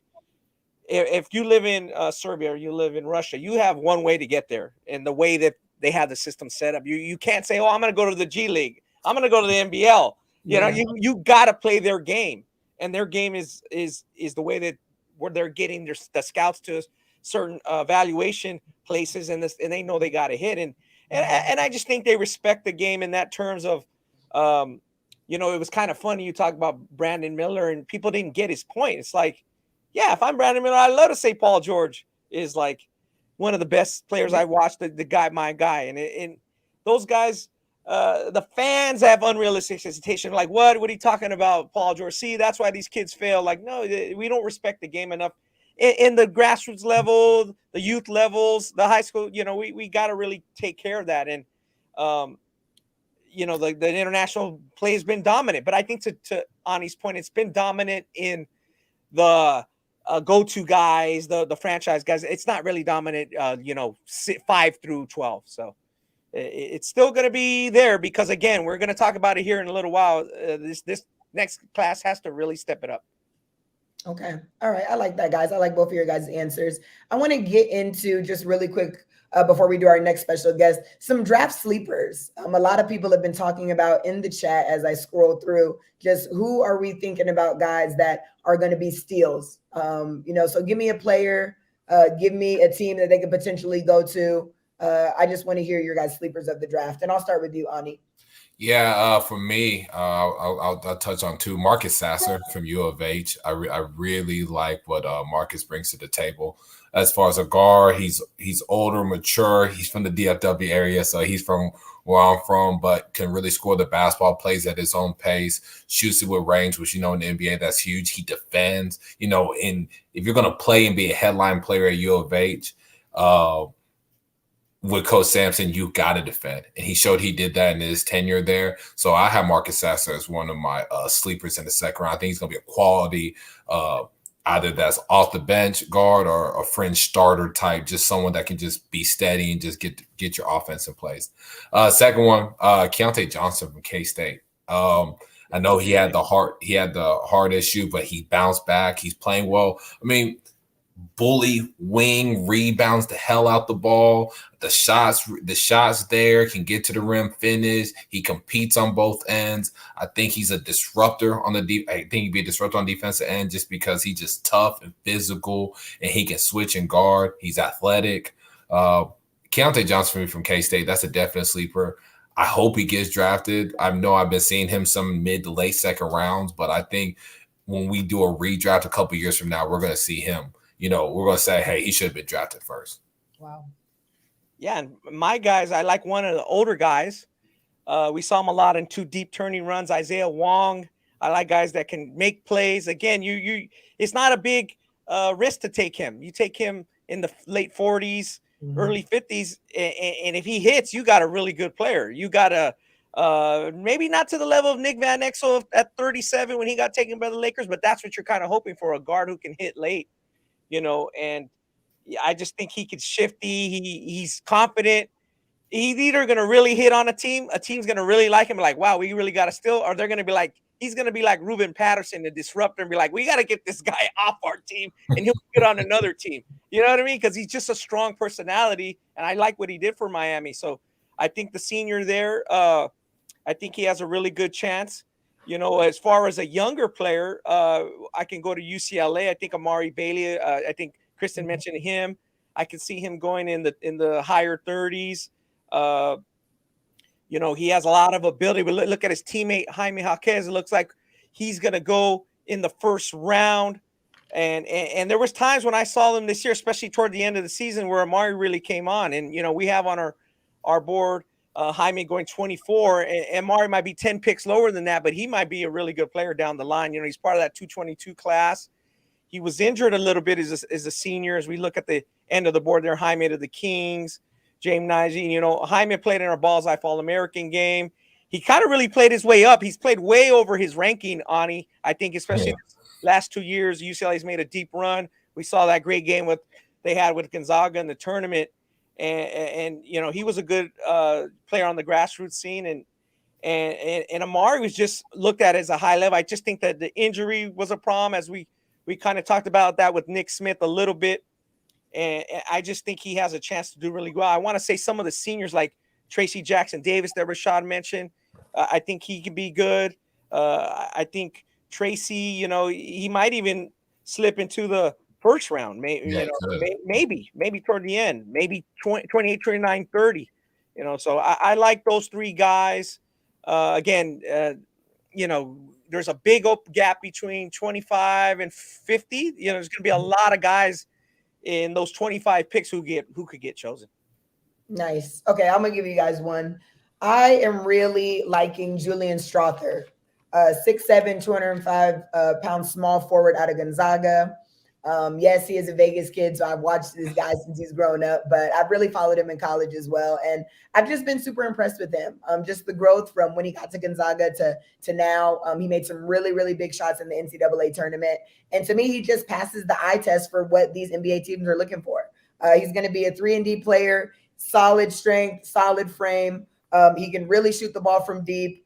And he just makes plays. I think any NBA team can use a player like that. I think he is the ultimate role player that's just going to fit right in. And I think he has all the makings of a big-time player. I really think that we're going to look back and he's going to be somebody that we can talk about as well. So give me Julian Strother. They have him second round, kind of middle of the pack. But I think any team that gets him will be very happy with their pick. Yeah. We saw him again. We mentioned that Gonzaga UCLA game. He won the game with that pull-up trail three, kind of like that Villanova North Carolina championship game. Yeah, he did it. He did a terrific job, and he's another kid that kind of built up a little bit from where his ranking was, and he made a good choice. I remember his father telling me, you know, what do you think about Gonzaga? I was like, man, I think that's going to work out well. I didn't think he was going to come out of the first year, and I just think for him now in his third year, as far as that 220 class, it's perfect. He's in a good spot. He's not going to have a lot of pressure. You know what he can do. He can hit he's going to shoot that ball well, kind of like we want some of these higher draft picks. He can shoot so much better than some of these guys are going to go way above him. And you know, it's just that kind of thing. So we're going to mention a little bit more sleepers. We're going to talk a little bit about the 24 draft. But speaking of a sleeper, I think it's now time to get into our fourth and final special guest. It's a player who's going to have a big night, and we think he's going to do very well. So let's hear from him now. Now we welcome our special guest to the draft show, Jordan Walsh, NBA draft hopeful here on 2023 Ballislife Draft Party. Jordan, thank you for coming on the show and spending some time with us. For sure. I'm glad I got an invite. Yeah. Oh, yeah, absolutely. Jordan, man, appreciate you coming, man. But, let's get to it. Describe just how the pre-draft process has been. You know, what does a day in the life for you? What does that look like right now as far as, preparing for your big day? Man, it's been a grind, but, it's what I live for. It's been, I wake up real early, be at the gym by 9:30. I'm there till like 3. I'm lifting weights, working out, lifting weights again. Like it's just been a constant grind to like improve my body in ways that I couldn't even imagine. Yeah, Jordan, I imagine you're getting better all the time. You're feeling confident. How's your team prepared you for the team workouts, the interviews, and how is that going? And I'm sure you've rocked it. And just talk a little bit about the preparation. I mean, they've done a great job. Guys like my trainers, Aaron Espinoza, Josh, Coach Stokes, all it's my agent. They've all done, their part in preparing me, whether it's, for interviews or whether it's for on-court stuff. They all had a hand in creating what I am now and creating, where I've gotten to. So I'm thankful to all of them for sure. Yeah. Jordan, just talk about what is the biggest transition you feel like you'll have to make as far as your game or just mentality or anything, once you make it to NBA and be able to see the court consistently. I feel like, the biggest thing at this point is being able to master the 3 part of a 3-and-D role player. I feel like once I'm consistently hitting threes when they're wide open and consistently making the easy play for the next guy, like I feel like that simplicity to the game makes all the difference. Yeah, that makes sense. Obviously, simplifying your game. You've obviously played with quality players at Arkansas, and every college game is different than the NBA game. And obviously, it's going to be a big night for a couple of your teammates and you as well. But what do you feel, that you're going to bring to the table to an NBA franchise in day one that's going to separate you from others? I feel like, the tenacity on defense, the want to and the will to guard the best player on the other team and shut them down.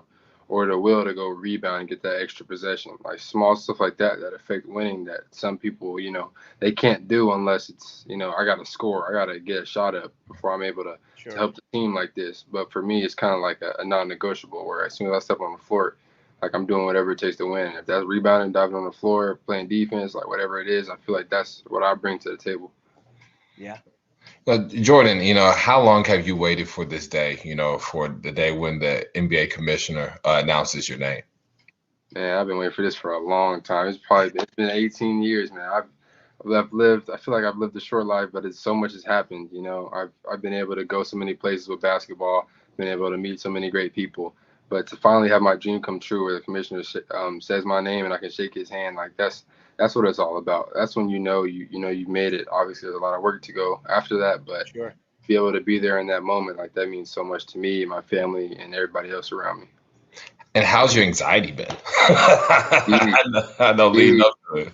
Man, I've been going back and watching old drafts, like imagining it was me. Like, I've been trying to picture myself in that situation to figure out how I'm gonna act. But it's an amazing, it's an amazing opportunity. So I'm excited for it for sure. Definitely. Well, Jordan, we appreciate you taking the time out of your busy schedule.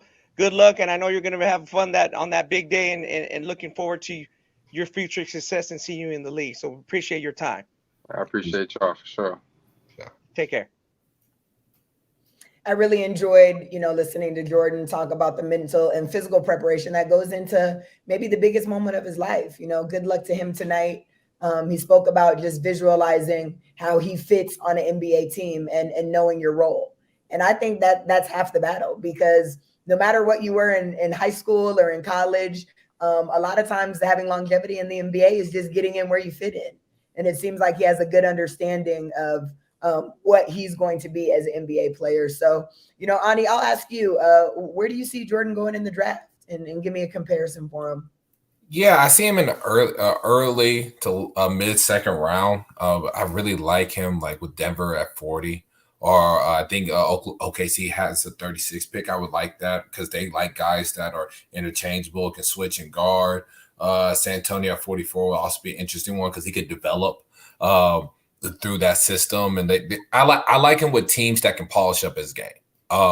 Because when you see the length, you see the athleticism, there's some upside with the shooting. A comp that I would have for him is Trevor Ariza, who really just over time really developed a really clean jump shot and consistent. But that's what I think of Jordan. I think of Jordan just as somebody that will be a really ultimate 3-and-D guy. He talked about that on the on our interview. Someone that'll defend like Trevor did. He was a big time defender and was big for LA when winning these championships in the mid in like the 2009 2010s. And I just think that the shooting will come along, but if he goes somewhere that believes that he can become like a 36 to 38% 3-point shooter, especially off the catch, and someone that can defend multiple spots, which he can with his length and his lateral ability, I think you're going to have a NBA starter. I don't know about all-star anything, but you're just going to have a quality NBA player that will play for like 10 plus years. I like that. Ronnie, do you want to piggyback on anything that Ani said? Yeah, I really enjoyed, talking to Jordan. I've been following him for a while, and I think he knows what he needs to work on. He seems like a focused young man. He's heard the chatter of, maybe why he's at the places where he is in the draft. And he also played with, two other guys that may be taking a night. And sometimes that's not always the easiest thing. There's a lot of pressure, and I think he did a good job. And, there were some questions, maybe, is he gonna, return or move, but no, it worked out well. I think he's very confident in himself. And, again, his teammate Nick Smith and Anthony Black, they are in a different boat and a different trajectory. So, he has a chance, I think, to stick if like Ani said, he goes with the right fit. I think that's going to be a key for some of these guys. And I would even say, especially with 2 less picks because of the forfeited picks, some of these guys probably even like, it's okay if I don't get drafted. If I get into the right training camp, last 5 or 7 picks, they would be okay with that. So I think he's on the right path. And I did want to talk to you guys, and Chelsea, you kind of lead it, like some just some of the other guys that are from 15 down, maybe as we're getting set to get started here. The first pick should be coming in pretty soon. So, we'll keep that board up. But some of the guys we've talked about, some of the guys we followed, and then we'll talk a little bit about the 2024 draft. So as you look down there, see Anthony Black. Why is he shot up so much maybe in the last, 72 hours? What are you seeing there? We have him right now 6th to Orlando. Yeah, I mean, he was I had him at 8 originally with Washington. But just Anthony, just his versatility at the guard spot. Someone that can handle pass shoot with his size. Does have like a crazy wingspan, but still just effective. He's strong. He can defend. I think his versatility. We've seen guys like Shea, not Shea, but like Josh Giddey be really successful. And in these teams, they want stability and strong picks, especially like in the top half. Right at the draft. And Anthony Black is that. I think you're going to get a quality player. I think you get a starter. I think you got someone that has all-star potential, especially if he gets the shot right. And so I have him at 6 in Orlando. I am hearing that they may shake up their backcourt some. Either that's a Cole Anthony or that's Suggs. Yeah, I'm forgetting the name, but that's why I compare him to like a Dyson Daniels and a Josh Giddey. Just like you see here, like he can really defend like Dyson Daniels does. He can really pass, as we're seeing there. Just being the trail guy, Ron Holland, who's going to be in that 224 draft. We see him really get to the bucket and score and play through contact and length. So man, I think just the overall versatility, defensive prowess. He's a competitor. He's a winner. He's been a winner in all levels of basketball he's played, and that's why I think his stock has shot up in the past 72 hours. Yeah. My comparison, again, we go high, low with Anthony. On the high end, I like a little bit of Sean Livingston, the number 4 pick when he came out in 2004. And on the low end, I'll say DeJounte Murray. Now, DeJounte, that's where he got picked. 29, but obviously he's a better than a 29 player. Moves well, uses his smarts. 10 years from now, Anthony doesn't have to be the most athletic guy out there, Ani and Chelsea, and he'll still stick. He'll know how to play. He can defend. He can move well without the ball. He could be on it, and he's big, 6'7", pushing that, and he's terrific. And you see Sean obviously develop into that type of player later in his career. How about you, Chelsea? Yeah, I think that Sean Livingston is definitely a good comparison. I really like the Anthony Black kid. I'm really most impressed by his passing ability. I think that's what caught my eye the most is his playmaking. But I think he's going to be a formidable NBA player. I really don't know what his ceiling is going to be because there's so many aspects of his game that are intriguing. And if he can really tap into them, then, I think maybe he can turn out being a little bit more than what we've expected. But I want to talk about a player. Can we pull up our board one more time? I want to talk about a player who's a little bit farther down our board. I think he's number 11. Keep going. Yes, Jordan Hawkins. He's on my short list of players that are really intriguing to me. Jordan Hawkins out of UConn, combo guard, 6'5". This kid showed out in the NCAA tournament. Versatile shot maker, both off the catch, off the dribble, great size, solid defender. I think he is going to do well in the NBA. We always talk about it being a make or miss league, and this guy can make shots. So, what team is not going to want to add a player like this, to their roster? I know you guys have your comparisons, Ronnie. You could tap into yours in a second, but he kind of reminds me of the Alec Burks. Just the frame, the shot making ability. I think, if he can have an Alec Burks, type of career, then he's going to be very formidable. But I really like what I see from this kid. What do you think, Ronnie? Yeah, that's a great comparison, especially in the terms of where he went. 12. Me and Ani has him at 11 right now to the Magic. Again, they may shake up that backcourt. On the low end, I'll go right at there. A guy who got drafted 11, Malik Monk. Malik Monk is a scorer. Maybe, Jordan is a little bit more of a spot-up guy. Malik can really light it up, especially when he's on. And then on the other end, the high end, a guy who just got traded, we talked about at the top of the show, to Phoenix, number 3 pick, Brad Beal. Again, it's somewhere in that range. So you had Burks 12, Malik Monk 11. I think that fits right in where Jordan is landing. Ani, do you kind of feel the same way? Yeah, I feel the same way just with the projection of just where he has at 11. Yeah, I heard he may drop some, but I think he's one of the best. I think he's going to turn out to be one of the best players in the draft. My comparison is Rip Hamilton, like a modern day Rip Hamilton. You see him in the highlights running off screens and shooting threes, and we see that in Detroit, in the era where you score 70 points in a basketball game, but he runs off screens, get into the mid-range shot. Same thing that we saw with Jordan Hawkins in these previous highlights, and we see now. Really good run off screens, on the move, constantly moves, can make shots over heavy contests, these little space. Rip Hamilton was one of my favorite players growing up. I know I was like maybe 9 or 10 years old when he was in his prime, but I liked him at Washington. He got traded to Detroit, and I just loved him even more because he just always moved. He was impactful. He didn't need a lot of dribbles to shoot. That's kind of like that Klay Thompson. You see Klay Thompson do it now, and I think we're going to see Jordan Hawkins, provide the same power offense that Rip Hamilton did. I like that.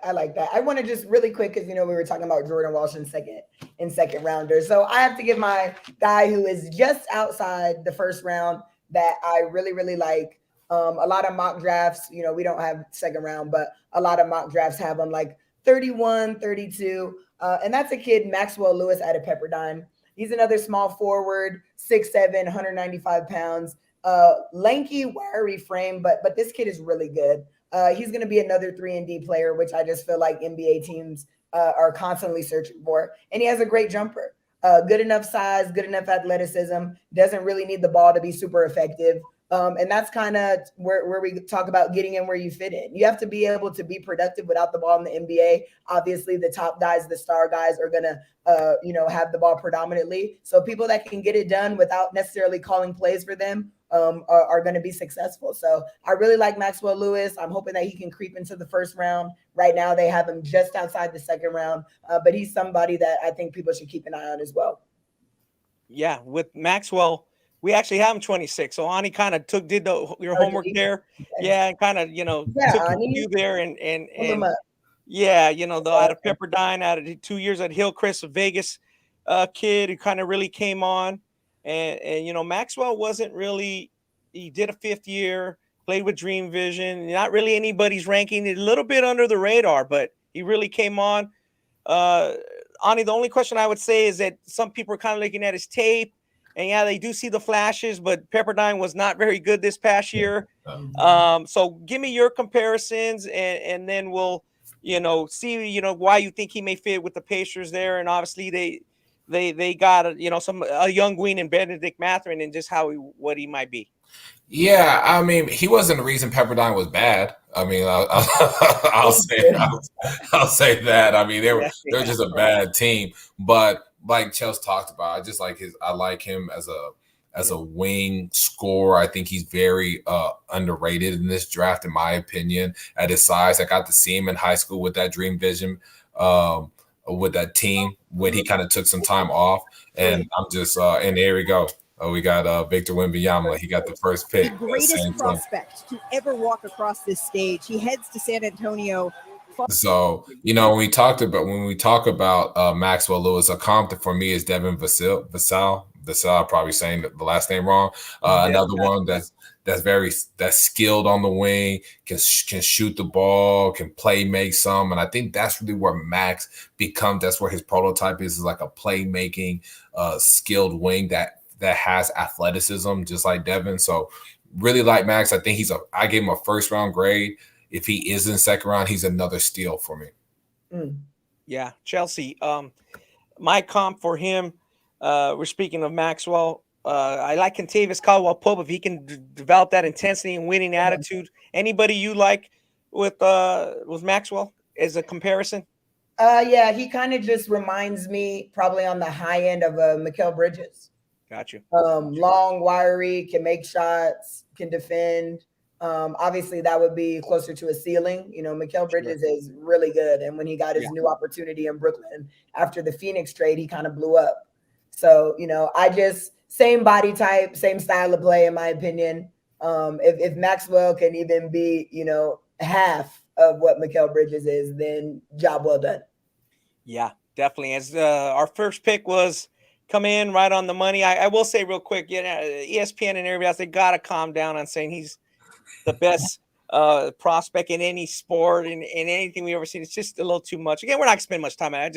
They keep saying it, he's not Wayne Gretzky. Wayne Gretzky was supposed to be what he was at 9 years old, and he's 40% better than the second best player to ever play NHL. So when we talk about other sports, there's other few guys like that. It's just like, but I get it. And Spurs have a lot of work to do, but they also are looking up. So I guess the big moment of the draft is going to come up. We're going to see who's going to be taking number 2, obviously here in a bit. But we obviously are sticking with our guns with Brandon to the Hornets, and then obviously that would land Scoot with the Blazers. Either way, some people are going to be unhappy. Some people are going to be, somebody's going to have a comment about it either way it goes. Right, Somebody's not going to be happy. And it may, Ani, just give a little bit of, is that, again, you can't give away all your bones, but is that a little bit of front offices just kind of quarreling with each other and like, hey, maybe an older faction thinks this, the veteran thinks this, the younger guy thinks this,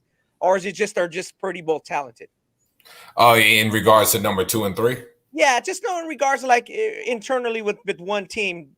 Hey, some faction of the front office likes one guy and another likes another. Yeah, I mean that's just kind of what it is, because guys what they value more, right? What they value more, and I think ultimately, yeah, you're going to have some guys probably want a wing or a more veteran guy, someone that could be right away. Some parts, especially when it's a high draft pick, may want to go through ceiling more so than the floor, right? May have a lower floor than somebody. So it's really dependent upon the eye and what that person values with the organization. Sometimes I wouldn't say you can see a rift, but you just see the differences in opinion on that. Because like when you look at guys like, okay, for example, like 2 and 3, like Brandon Miller and Scoot, like people think Scoot would be able to play, like he'll be able to contribute quicker, like he has a higher floor than Brandon, but Brandon has the higher ceiling. I've heard that talk. I'm just saying, not saying how I think, but just saying. And sometimes that's where, and something that like if it was 2 wings in the draft, like that was projected 2 and 3, like a Jabari Smith and like Paolo at number 1 last year, it was like, okay, which one do you think do we want to help right away? Yeah. Definitely. Let's jump into our final giveaway. Again, we thanks everyone for hanging out with us for a few hours. We're going to be on probably 15 more minutes, 20 more minutes. We'll let you guys enjoy the draft. We want to get through these first few picks. Obviously, this next pick's going to be big, and then that 4th pick's going to be big. So use the hashtag giveaway, no space giveaway in the chat for your chance to win a $50 gift card. You can get something nice at the shop.ballislife.com and the Ballislife store. I know a lot of people like the store. Hopefully you guys get in that giveaway. We'll go back to the drawing in about 5 minutes. Hit that giveaway. Hopefully you guys appreciated Jalen Bunch and Chris Garcia, Dave Tops, people who are watching us. If you guys have a question for us in the last 15, 20 minutes, make sure you hit us up with a question. We're going to keep talking, about the draft itself. Ani, let's talk a little bit about, we talk about Anthony Black with Ron Holland, and then talk about some of the guys that play together in the high school. We have IMG, and, they might have 3 guys, and will have 3 guys taken. And that's pretty special. Again, they're not all at the top, but, to talk a little bit about the, playing at that level, NIBC level, and some guys playing 4-year guys. Maybe you could touch up on the 4-year guys, but the guys who are 1 year out and just of how, sometimes it works out. Maybe it's all about choosing the right college. And I'm mentioning IMG, Keon George, Jarris is at the top. And then you got Jet Howard, who's kind of came really on. I think Jet Howard, if we look at his profile, we have him at the Lakers right now. He really came on Ozzy's Juwan Howard's son, as the college season went around compared to where he might have been ranked a year ago. Right. Yeah. I mean, when you look at like that IMG trio, like with Jet, Keontae, and Jarris, like that NIBC is a beast. It's a beast of a league. And those three as freshmen, they play big, offensive roles for their teams, right? Yeah. And I had Jet with 18 at LA because LA really does need some shooting. I think he really provides that. And I think those are guys that are going to be contributors right away for an NBA team. I think a lot of these guys really have a chance, especially when you talk about that top 17 to 18, to be honest with you. Keontae, like touch on him. Obviously, he's a Dallas guy. He actually lived like 5 minutes from me growing up. Score, he has a good, strong frame. He's in the best shape of his career so far. Just seeing his pre-draft workouts, can really score the ball and shoot it. A comp that we have for him is Jamal Murray. Like a high-end comp. And I can kind of see that, obviously he need to grow in his like playmaking and passing skills, but Jamal can really score the ball. They can score it in bunches. They can make tough shots, take tough shots, confident. That's what for a high end, I really like Keontae. That's where we have Keontae. Bradley Beal, he gives me shades of Bradley Beal. He gives me shades of like Eric Gordon too. But I think Keontae George, he's actually someone that may slip out of the lottery. And from what I'm hearing, anybody outside the lottery that picks him up, I'm telling you, you're going to get you a really good player. You're going to get you someone offensively that can help right away and score and space the floor. So Keontae, big on him. Always been big on him as young. I know the Chaz, we talk about bias. I am biased, but I think he's going to be really good. Yeah, that makes a lot of sense. And those three guys play together. I just kind of want to go over that a little bit, because obviously we spent a lot of time in the high school realm. Jarris averaged 16.7 points per game, 68% from the field. George was our leading scorer, and he had a 45-point game against Montverde. They beat him twice during the regular season. 17 points a game, 4.7 rebounds, and then Jet Howard was 13.5 points per game. I wanted to mention that because I talked to their head coach in the high school, Sean McAloon, and he's enjoying his night. He's going to have three of his guys, and this is exactly what he texted me a little while ago. The three getting drafted tonight, are supremely talented. He said Key's an assassin. Walk is like a Swiss Army knife. Obviously, speaking of Jarace Walker, and Jet is just a professional scorer and shooter. That was his exact comments. And he did mention, and it's very funny how sometimes it works out, Chelsea and Ani, is that Jaden Bradley was the most important piece on that team as a point guard. And he got hurt at the end of the season, didn't play in Geico. And when he didn't play in Geico, it really hurt him. And Ani, we talk about that fit. Did he go to Alabama, right? He got in a little bit tough of a situation there, and now he's going to Arizona. Yeah. Jaden Bradley. Bradley. Yeah. Like, we talk about that. I think he's going to be someone that can be really good. Arizona, I think a fresh start is big for him. I really like his ability to like handle, create, and score. I think Jaden Bradley is going to be someone that Arizona that needs that, that really, really needs that at the guard spot. And then he's a very be a big time draftable prospect next year. I thought he was potentially a one and done. I did think that.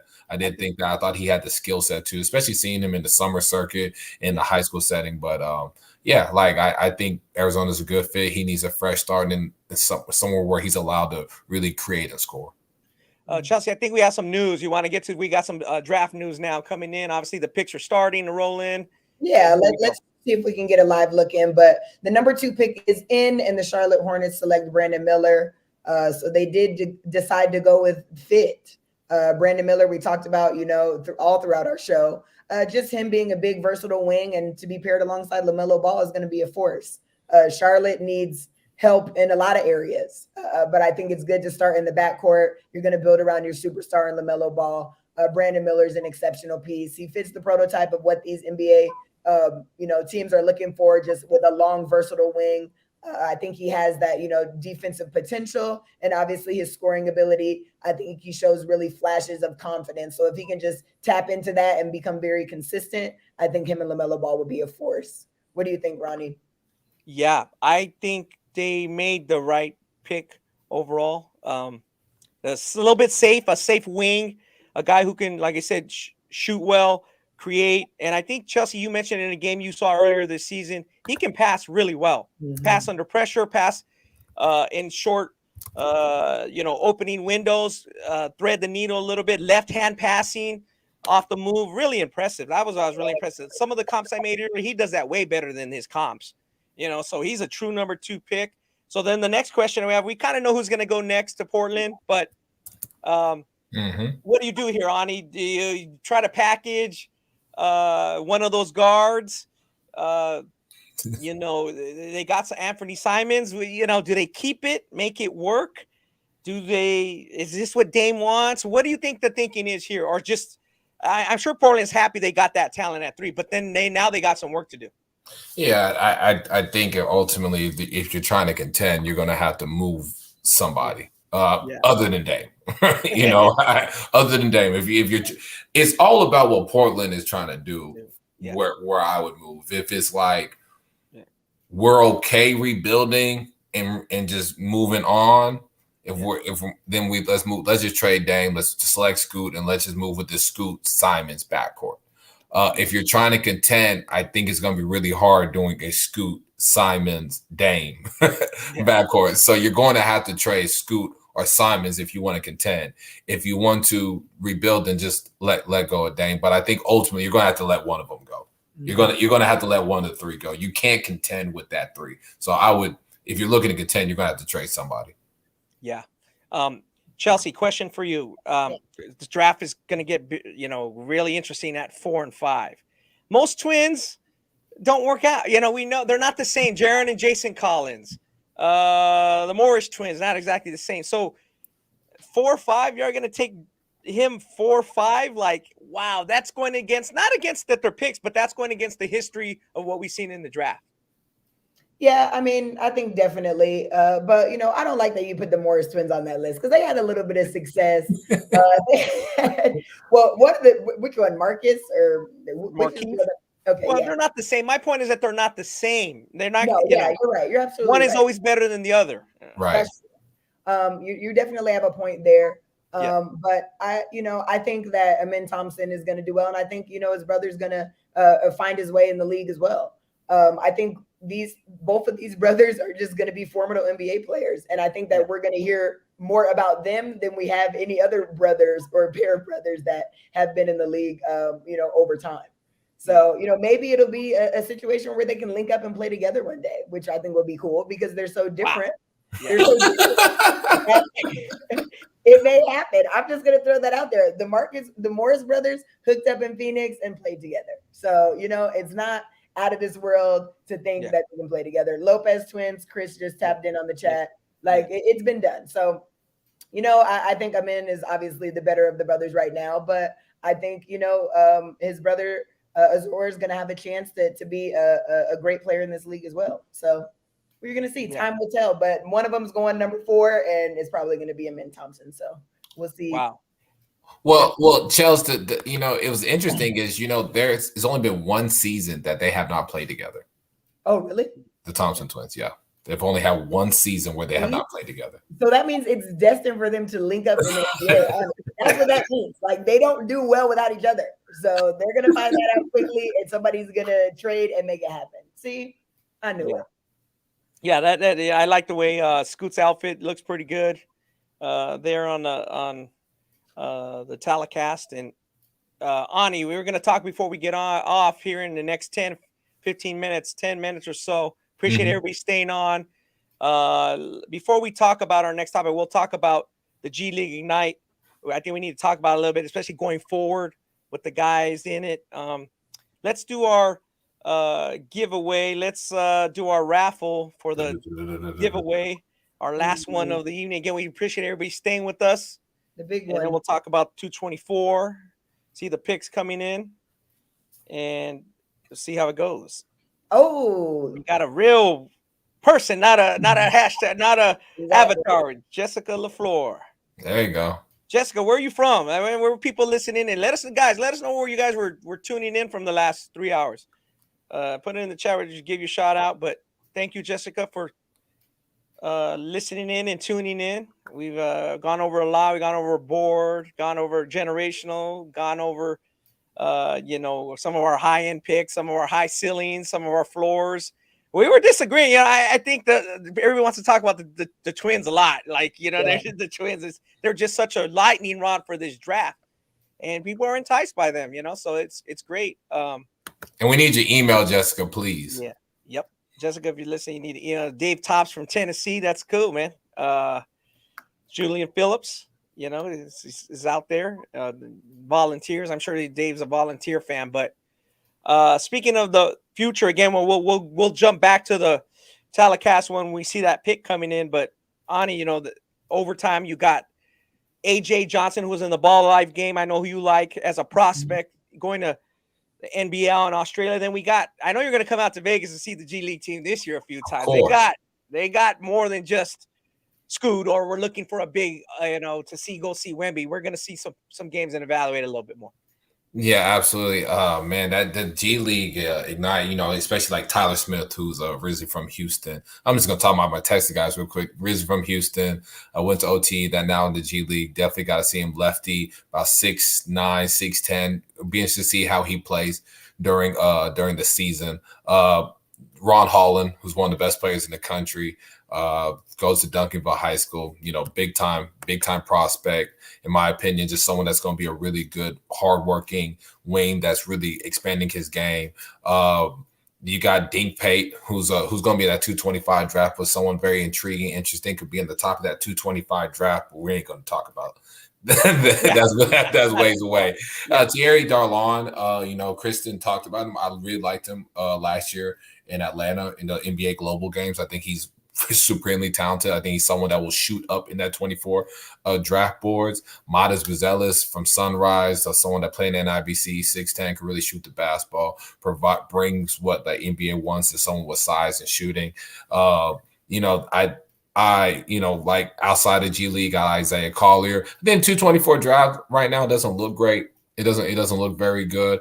But I think once we kind of get to the college season, once we get to the Ignite season, it's going to start shaping up. And I think it's going to be solid and steady. You know, right here, we got like Isaiah Collier. We got Ron Holland. We got Justin Edwards, who's going to Kentucky. You mentioned something about Bradshaw that's at Kentucky as well. I think he's someone that's going to be very intriguing. Some of these guys on this list probably won't show everything that they can do in the college level, but will be really good, like have better pro games. So, Chelsea, just, you know, who's your two faves? Two favorites coming up, I'm going to have to go with Ron Harlan and Isaiah Collier. Obviously, they're at the top of the class. But these are just guys that, you know, we talk about these upcoming classes maybe being a little bit weaker, kind of like the 2022 class. But I think that there's a couple of guys that are just going to come in and contribute and be good fits for any team. So I think those, you know, they're at the top, but they're the two best prospects from what I can see. And I think those guys are going to be impact players right away. Yeah, they are. Ronnie, what you think?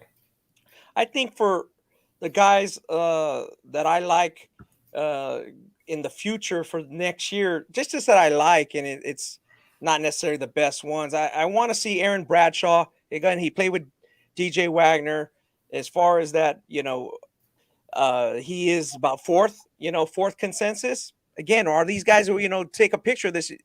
You know, there's a lot of guys that got a lot of work to do, and Aaron Bradshaw, you know, him and DJ got all the accolades, but I think at the McDonald's he showed he can really have a chance to be where Rivals has him too. You know, like I seen that. So can he be the second pick again? We'll see what international players come along, but you know, he's very good. I like Modest. I think that's a guy we're gonna have to watch closely. Modest Buzelis, just because of where he is in the class compared to some people think he may be the number one pick next year. You know, Modest a little bit lower on the board. He played at Sunrise and he's going to play in the G League. He got all the accolades this year, but he played a good season on it, but he didn't rip it up like, oh my God, in the postseason, like this guy's a first surefire, like Chelsea said, number one guy. And then my third guy is a guy who's coming back. And I wanted to bring up that final topic before we get out of here is Donovan Clingan from UConn. You know, he's coming back, not really a one and done guy, not a 2023 player. Donovan is a returning player.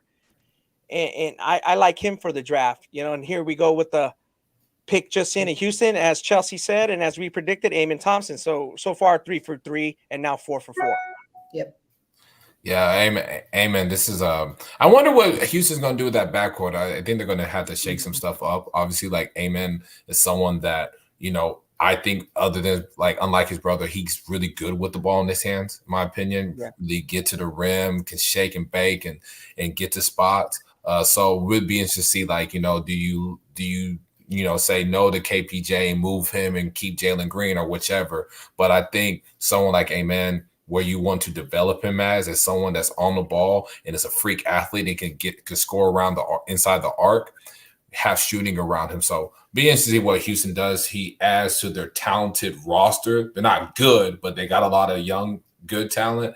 And I like this pick for them.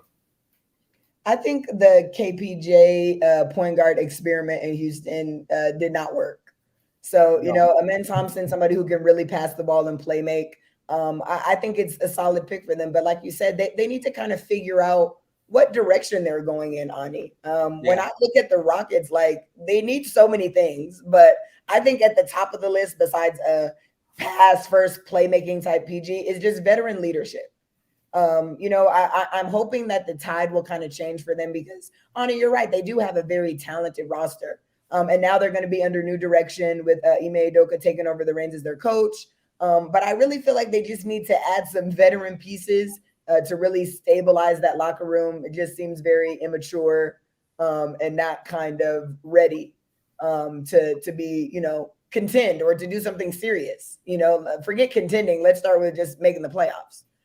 So good pick, very strong pick, but I think the roster needs a shakeup and somebody needs to move around. Yeah, I would agree. There's these young teams. Obviously, Houston needs a point guard like many other teams that are going to try to contend, obviously not to get to Denver, just to even get to the play-in. 22-60. So they got a lot of work to do. The next pick coming up is the Pistons 17-65. Let's talk about them for a second. Ani and Chelsea. Cade Cunningham, number 1 pick over Evan Mobley and Jalen Green. Evan, Jalen went number 2 to the Rockets and Evan fell to the Cavs, who I'm sure they're happy they got him at 3. And then they got Jalen Duran, who we liked as a pick. Overall, and he went to Detroit. And then they got the pick for Wiseman, who was the number 2 pick for Golden State. And Golden State got their run. As we look back at last year, he's on that 13th pick. We're looking at last year's board. AJ Griffin, Tari Eason. Tari Eason ended up going to that part of that Rockets core. But, Detroit, what are they going to do? Are they just developing they're with Wiseman and rely on that backcourt that they have with the young man Ivy from Notre Dame and Jalen? Or boy, they're kind of in the same boat with Houston. They got some pieces in the backcourt, but they got to get a lot better. Yeah, they got to get a lot better. I mean, I know they do want to play a faster tempo. I'm hearing Azar Thompson, who is a wing that's athletic, will be a recipient to Cade Cunningham's passes. I think they're just trying to just mold it all together. First, you got to get Cade healthy. I think once you get Cade healthy with these pieces like Duran and Ivy, who had a good rookie year, and then you add Azar, another freak athlete that can really defend, that could probably put Cade and Ivy on other guys. I'm not saying they're bad defenders, but they're just solid at best. You can put your best defender on, you could put him on their best offensive player and be able to switch and be versatile. And then you have someone like Jalen Duran and James Wiseman who can protect inside. So I think Detroit obviously is in a rebuilding phase, but I think adding a versatile wing that can defend and that's athletic really would be beneficial for them. Or if they don't go Azar, then go Jarris Walker. Yeah. I agree, Ani. I like Azar in this pick simply because they need a 3-and-D player. You said he's athletic. You talked about just Detroit's pace. I think they were at the bottom of 15 in terms of pace this year, so they weren't playing very fast. Obviously, Cade and his health issues. But, they're under a new direction too with Monty Williams. I think Monty Williams is a good coach, and I'm excited to see what he's able to do and make the pieces fit. But I feel like Azar Thompson is the correct pick for Detroit. So let's see, because it should be coming in any minute now. Ronnie? Yeah. That's tough. And they got a lot of improving to do. So They're going to have to bank on Kane Cunningham really being the number one pick type of production, regardless of what Ausar does. You know what I mean? Yeah, that's what I think. And the more Kate plays well and him and Ivy are healthy, then that puts less pressure on the fifth pick, who I like you guys said, I think is going to be Ausar. Ani, what does that say about overtime? Again, I know me and you're going to watch. Follow AJ Johnson. We're going to watch the G League, but we had a guest ask us about Elliot Cadeau. So when you have AJ Johnson, Elliot Cadeau, and whoever overtime I get, let's say overtime gets a top point guard for next year's draft. What is this saying about overtime right now when they're getting 4 and 5? And then talk a little bit about Elliot and AJ. Well, I think amen. The Thompson twins would have been a top 5 pick wherever the hell they went. So I think it's more just a testament to this durability than really overtime elite. And I'm not trying to diss overtime elite, but those were just they're generational athletes, in my opinion. They're going to do some real freakish stuff that I haven't seen in a long time. And generational may be too strong, but they're that athletic. We haven't seen guys that athletic. They're up there. But in regards, we see Ausar going over 5. We're 5 for 5 right now, guys. Yeah, we are. We did our thing with these picks. But talking about Elliot Cadeau, another guy that in that 224 class, he's a guard that's athletic, can really get to the rim. The shooting's really improved. His playmaking is fantastic. We saw him in the EYBL. I thought there were some sessions where I thought he was the best player in the EYBL, period. Yeah. I thought it was too easy for him. I mean, Ronnie and Chelsea in previous pods, I talked about how he just needs to go to college. What is he wasting his time? Another year of high school wasn't going to do anything for him. So I think Elliot at UNC, if he goes there and he really he has the ball in his hands, I think he'll be someone that we'll see in that lottery, that 10 to 14 range. AJ Johnson, someone that's going to take a lot of work. He's not as polished of a player as Elliot, sure, but obviously the upside, like we talked about earlier, Ronnie, what are you going to bank on, the upside or the floor, a guy with a higher floor, right? And so AJ has a higher ceiling. NBL is going to be good for him. He's going to really struggle, as we've seen a lot of guards do. Even LaMelo, who had a fairly good season but still struggled in that league. But I think he's someone that's interesting. Maybe it'll be interesting where he falls. It could be high in the draft. It could be middle to late. We just don't even know. Got you. Yeah, well, I guess we'll stay on for one more pick, and because this, the Twins win, and then we'll see who goes 6, and then we're gonna jump off and let you guys enjoy. Appreciate the people staying with us and for 3 hours, over 3 hour mark, and about the same we went last time as the draft rolls on. It's such an exciting day for people, and people are saying, "Hope Ronnie went to the casino," but that's mostly Ani's. We're giving him a shout out. So it looks like we'll see how it goes, and. Oh yeah, it's just a great night, and I think it's gonna wake people's eyes up. Like you said, it's an athletic league. It's opening my eyes up a little bit. If he's that good, those Twins are that good, then good athletically, then that's where it's gonna be. Even though, what Denver's doing is not necessarily that. And I think they lucked out a little bit because again, you look at Michael Porter, he was a number 1 type pick, but he dropped because of his back. They had some movement they got that it was just kind of Orlando got rid of Aaron Gordon. It just seemed like he was in a dead man's land there in Orlando. But going to, Denver kind of rejuvenated his career a little bit, in my opinion. So speaking of Orlando, they're on the board and they're another team. Like, Ani, what do you put you on the spot here as we're going to get ready to get off? Again, we appreciate everybody who's listens to the In the Paint show. Make sure you subscribe and like. Thank you for staying on. But who do you move, Suggs, or do you move Baby Anthony? Flip a coin. You're basically saying none of them are good enough. Flip a coin. Get ready either. It doesn't matter. Preferably for me, it would be Cole Anthony. I believe I'm hearing that it is going to be Anthony Black at 6. That is, then move either of them, put the ball in Anthony Black's hands. It's going to be a connector. He's going to find the guys. I think Bobo even gets better playing with a guy like Anthony Black, someone that can really feed him the ball. I think Markelle Fultz is also with Orlando as well. So I believe so. Another quality piece. I mean, the shooting is going to come to question if you play Barkell and AB at the same time. But I think they're going to get it done. Orlando needs to they just did a mediocre job with their previous guard picks. Anthony Black and Paolo last year, not Anthony Black, is going in the right direction. I think, they're a team that kind of made a run last year to that play-in, and I think they're going to make another run to that play-in tournament this year. They're not as far off as people think. Wow. So let's stop the presses for a minute, as this next pick is going to come in from Orlando. Is Jessica? Jessica, if you're out there, you need to respond to get your $50 grand prize gift card. Jessica, you need to send in the chat our Ballislife account your email. I think the commissioner's coming up with the next pick. But Jessica, if you're out there, you're on the clock, kind of like the 7th pick is on the clock. So if not, we'll redraw it. But here goes AB.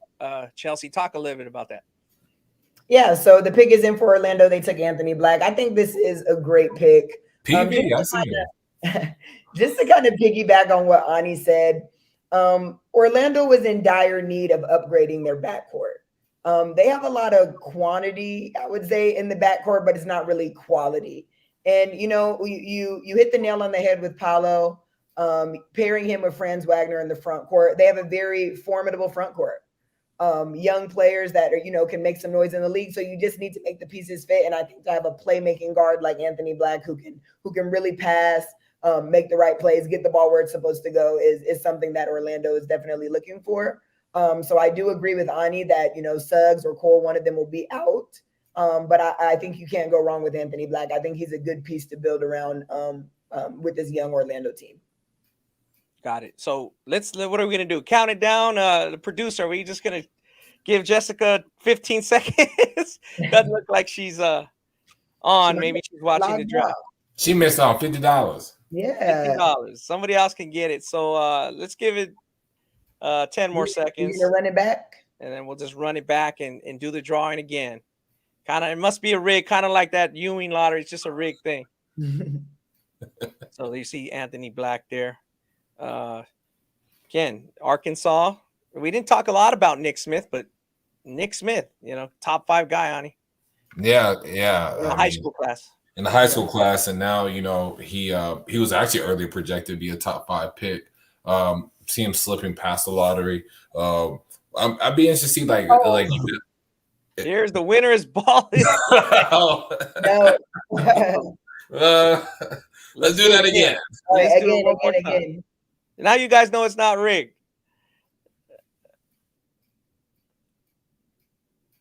Downvoted.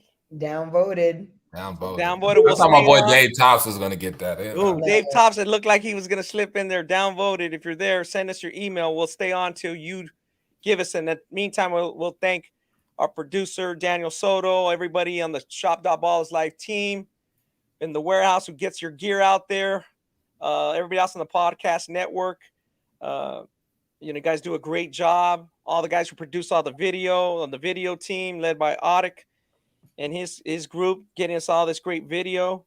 Again, we'll stay on until we get that email if we need to, and then we'll jump off. But yeah, thanks a lot for everybody, our guests, Rashad, Krysten Peak, Wasserman, Jordan Walsh, who's waiting somewhere on to see if where and when he gets picked. And we got the email, looks like, from Downvoted. So let's get your final thoughts. Chelsea, your final thoughts. Ani, your final thoughts, and we'll close out.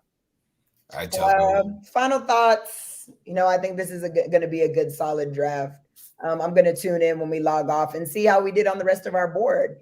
We were pretty solid, guys. I really enjoyed these last 3 hours with you.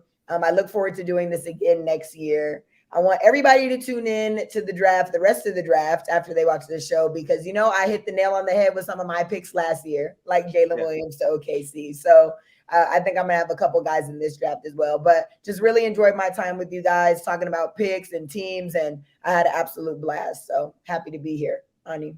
Yeah, no, this was fun. Second year, this has been great. Just seeing how the draft's going, talking about players and stuff. Getting onto the comment section, I definitely enjoyed that. Just kind of just answering and just listening to how you guys think. But, you know, I enjoyed this. This has been really fun. I know last year I was a little like worried about how this goes. So now getting loose, having fun. I'm excited for the third year next year. And if y'all have any questions, you know, we definitely will answer them. You know, that's what we like to do. We like to answer questions and argue, go back and forth about it.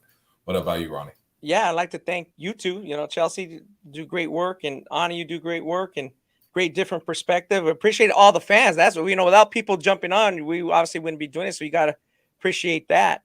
And that's great thing.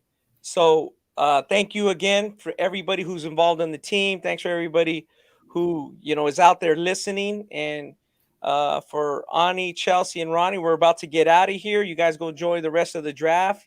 Shout out to Jordan Walsh for coming on. And you know, sure, Jordan's working his butt off, and hopefully he's going to get picked sooner than later. And there's going to be some guys that are hitting. It's going to be very interesting to see if those top 6 picks hit as we predicted them. I have various I have a little bit. We'll come back, you know, on our podcast. Again, subscribe and like our podcast. But until then, we're out of here. Thank you, guys. Bye, guys.